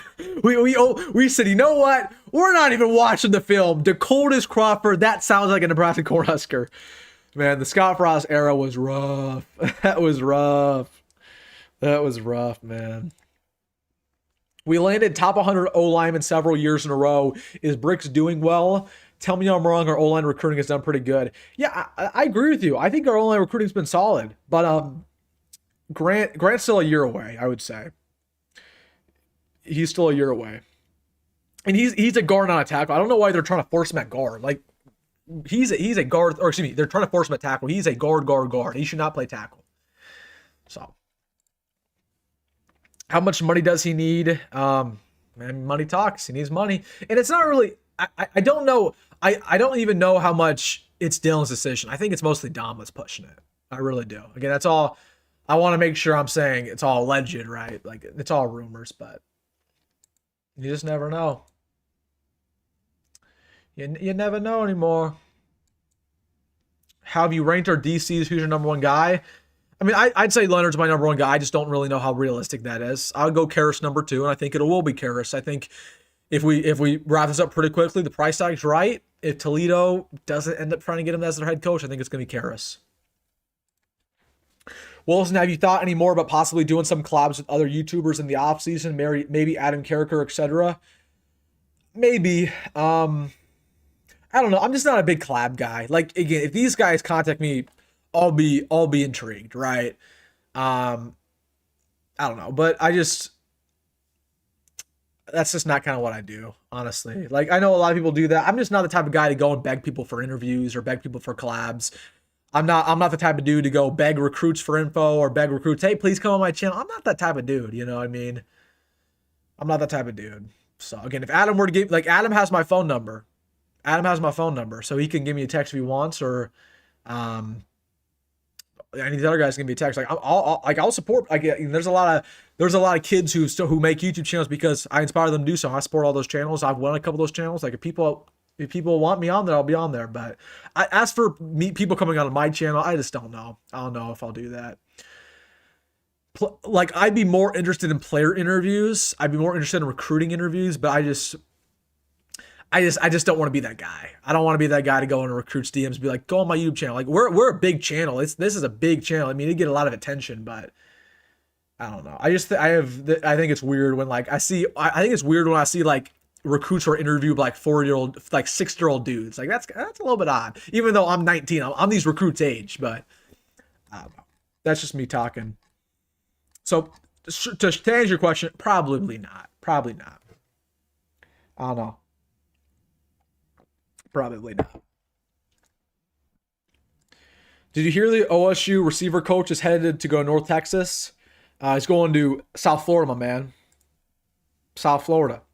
What would be your best guess for the 26 record? Probably 7-5 right now. I mean, lock and change, man. Lock and change. I think Raiola has shown potential to be the first overall pick. However, this guy needs to figure out how to run, because if not, that's the only because if not, it's not going to work if he comes back next year. I don't know if that's correct. He's never going to learn how to run. He's not fast. He's not mobile. Like, what do you expect him to do? Learn how to run a 4.4 40 time overnight? Like, some guys just can't run. That doesn't mean they're a bad quarterback. That's just their play style. So,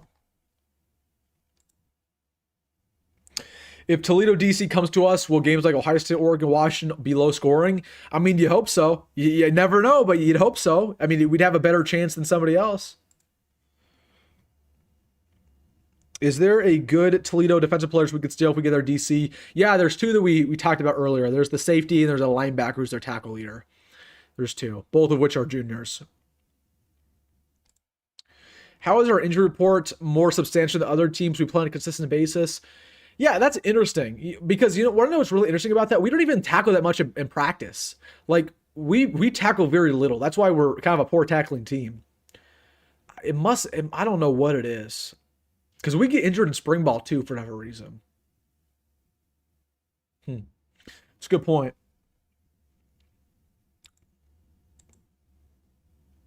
Why not have any recruits on, but let us ask the questions, Law?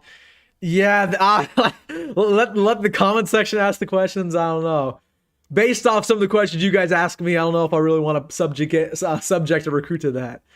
No. If I had a recruit on, I'd ask some good questions. I mean, we had Dawson Merrill on the channel. We had a couple other recruits on the channel in the past. I just don't know.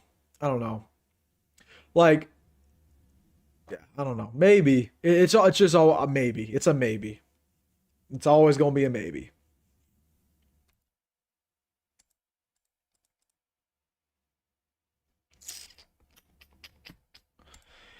Do you think Denzel Boston or Griffin Wild can enter the portal? I don't think so. I mean, Griffin Wild, why would he leave, right?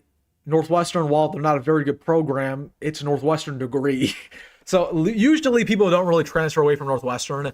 As for Denzel Boston, I mean, they bring back the quarterback next year. They bring back Damon Williams. Got a great coach, Jed Fish, who's staying, so I don't think either going to leave. If we had Sue playing, what our record look like? Probably 10-2. Probably 10-2. I mean, it'd be good, man. Sue would change a lot. Sue would have changed a lot, man. He just would have. Would have changed a lot. All right, guys. We've been going for about an hour and a half now, almost 2 hours. Let me know your final stuff in the comment section. This AAC championship game is kind of getting close. It's getting kind of close. Maybe North Texas is going to make a run for it at the very end. Let's roll over. Put in your final thoughts. We'll look over the games from tomorrow. Reminder of the stuff coming up on the channel real quick. Tomorrow we'll have my portal targets video that comes out at 9 o'clock. That's a big one. Sunday we'll discuss our defensive coordinator position a little bit more. And then of course we'll discuss the bowl game. Monday we'll probably talk Dylan maybe a little bit. It'll just be a bunch of updates these next couple weeks with recruiting and stuff. So it'll be a jam-packed December. December is like honestly my best month. People think that my best months are in the season. My best months are like December, January, July. Like my best months are when the football team is not playing. Like this is when I thrive because we work super hard on the channel, man. We work super hard. You know, we make content when it's hard for other channels to make content. And this is what really intrigues me as a fan. It intrigues me to know what this roster is going to look like going forward. And I think it intrigues everybody else, you know. All right, talking about the games tomorrow. BYU Texas Tech. Again, give me Texas Tech in this one. Also, let me know who you guys got. Let me know who you guys got in all these matchups. I gotta go Texas Tech because they played earlier in the season. Texas Tech has more talent, better quarterback, better defense, better pass rush. Gotta go Texas Tech. Even though I do want BYU to win. And I love BYU's head coach. Honestly, best game of the day, MAC championship, as you guys know. Miami, Ohio, give me Western Michigan in that one. Georgia, Bama, I'm not gonna lie, I don't even know if I'm gonna watch that one. Does not intrigue me. Does not intrigue me. And even if Alabama gets blown out, the committee will make sure to put them in the playoffs. Indiana, Ohio State, give me Ohio State. Even though I'm rooting for Indiana, give me Ohio State. Just too much talent. And then Duke, Virginia. I want to pick Duke. I really do. I'm going to go Duke. Mensah's a stud. Mensah's a really, really good player. I do believe they played earlier in the season, though. Who won? Okay, Virginia won when they played earlier. But still, you never know. Neutral site environment. You never know. Anything can happen.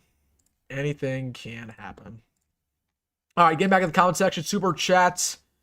For Murray fan, thank you for the super chat, $5. You guys want to comment instantly, put in a super chat. He says, Wilson, have you ever seen the Nebraska YouTube channel called Never a Doubt?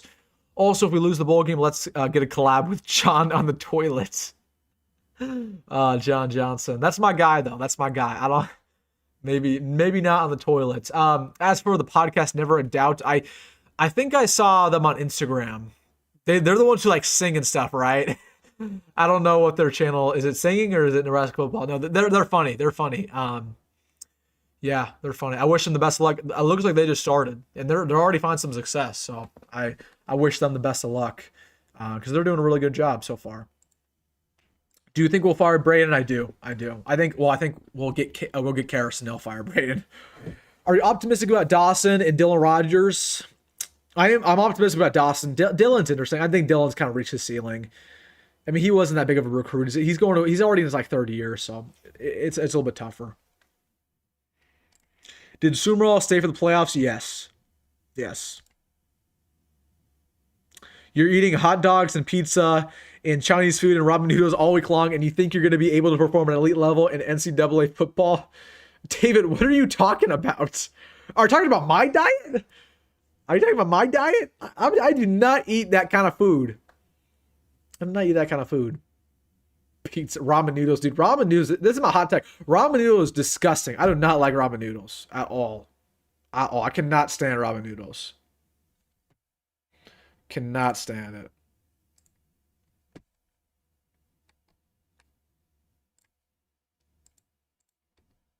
It takes Raiola too much time to make a decision.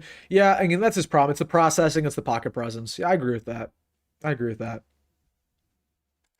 What I meant more about the Raiola comment is escaping the pocket. Yeah, I mean, yeah, I agree with you, and I think that was the best part of his game in his high school career was again he could escape the pocket. He's very mobile in that aspect. But I just think a lot of people expect him to be this dual threat. It's just never going to happen. You know, I mean, he's just not fast. You know, it's just the way it goes.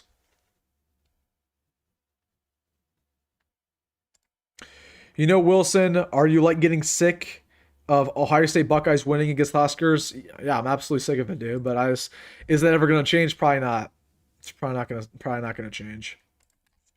Y'all remember Big Red Homestead? Those guys were hilarious. Yeah, those are. I've told this story before. Like, I don't really watch Nebraska YouTube. Like, the reason why I made a YouTube channel is because I'm looking at Nebraska YouTube and I'm like, there's just not that many good channels in my opinion. So that's the reason why I started channels because I'm like there are a couple of decent channels in Nebraska YouTube, but there's nobody who covers what I was interested in. The reason why I started Nebraska YouTube is because I was interested in recruiting, in the transit portal, the coaching carousel. I was interested in the off season. And what I would constantly find out is that there was not a single channel on this platform that would talk recruiting ever. There was not a single channel that would talk portal. So that's why I made my channels to talk about this stuff, and then of course talk to everything else. But anyways, I said that to say this: the only channel that I did watch growing up was Big Red Homestead. That was the only one. And I remember I watched them ahead of the 2019 season. I was super hyped for the 2019 season, and man, we were not that good. We were not that good that year. But I thought we were going to be good. That's what killed me. So. Did you see Emmett enter the draft? I did. Yeah, not shocking. Not shocking. Pretty sure the super chat, Danielle. Yeah. Again, I've been telling you guys that for months now. Some people wanted to believe me, some people didn't want to believe me. It's a business decision. It's not personal. It's the way it goes. And it was the best decision for his career. I wish him the best of luck. I think he's going to be probably third rounder at this point. And we got to go get some guys to the portal to replace him, man. We got to. Is Ohio going to be a tough MAC game? Yeah, it will be. It will be a very tough MAC game. They played Rutgers really close this past year. Yeah, that'll be tough. But we should run through them. I'm not too worried about it. How much money do you think we'll spend the portal? I think 15 at the very minimum. I think it'll be 15. We'll spend a lot of money. Again, we're going after some big time names. Is Willis McGahee basically done? I think so. I'm actually shocked he hasn't entered the portal yet, and maybe he stays. But there was just a lot of stuff behind the scenes there that felt like he wasn't. So I don't know. We'll see. Do you think we have any hope versus Indiana, Ohio State, Oregon next year? Again, we have no idea what the team's going to look like, so it's tough to say. We have no idea what the coaching staff's going to look like. So, we'll see. I'm trying to see if there's anything interesting going on with the situation with our DC situation. I'm trying to see if I got anything. I don't think so. Emmett will be lucky if he goes to the end of the fourth round because he possesses absolutely no breakaway speed. Yeah, you're not wrong, honestly. I think he'll be a third rounder because his traits outside of speed are really good. But yeah, you're not wrong. He's not a burner, and that's going to hurt him a little bit. You're my number one favorite. That one I said is number 2. Appreciate you, Simple Jack. Appreciate my man. Appreciate you. Thoughts on Pat Fitzgerald to Michigan State? Shout out my man Emerson. We got to get together. I'm sorry about last Saturday. I got busy at the last second.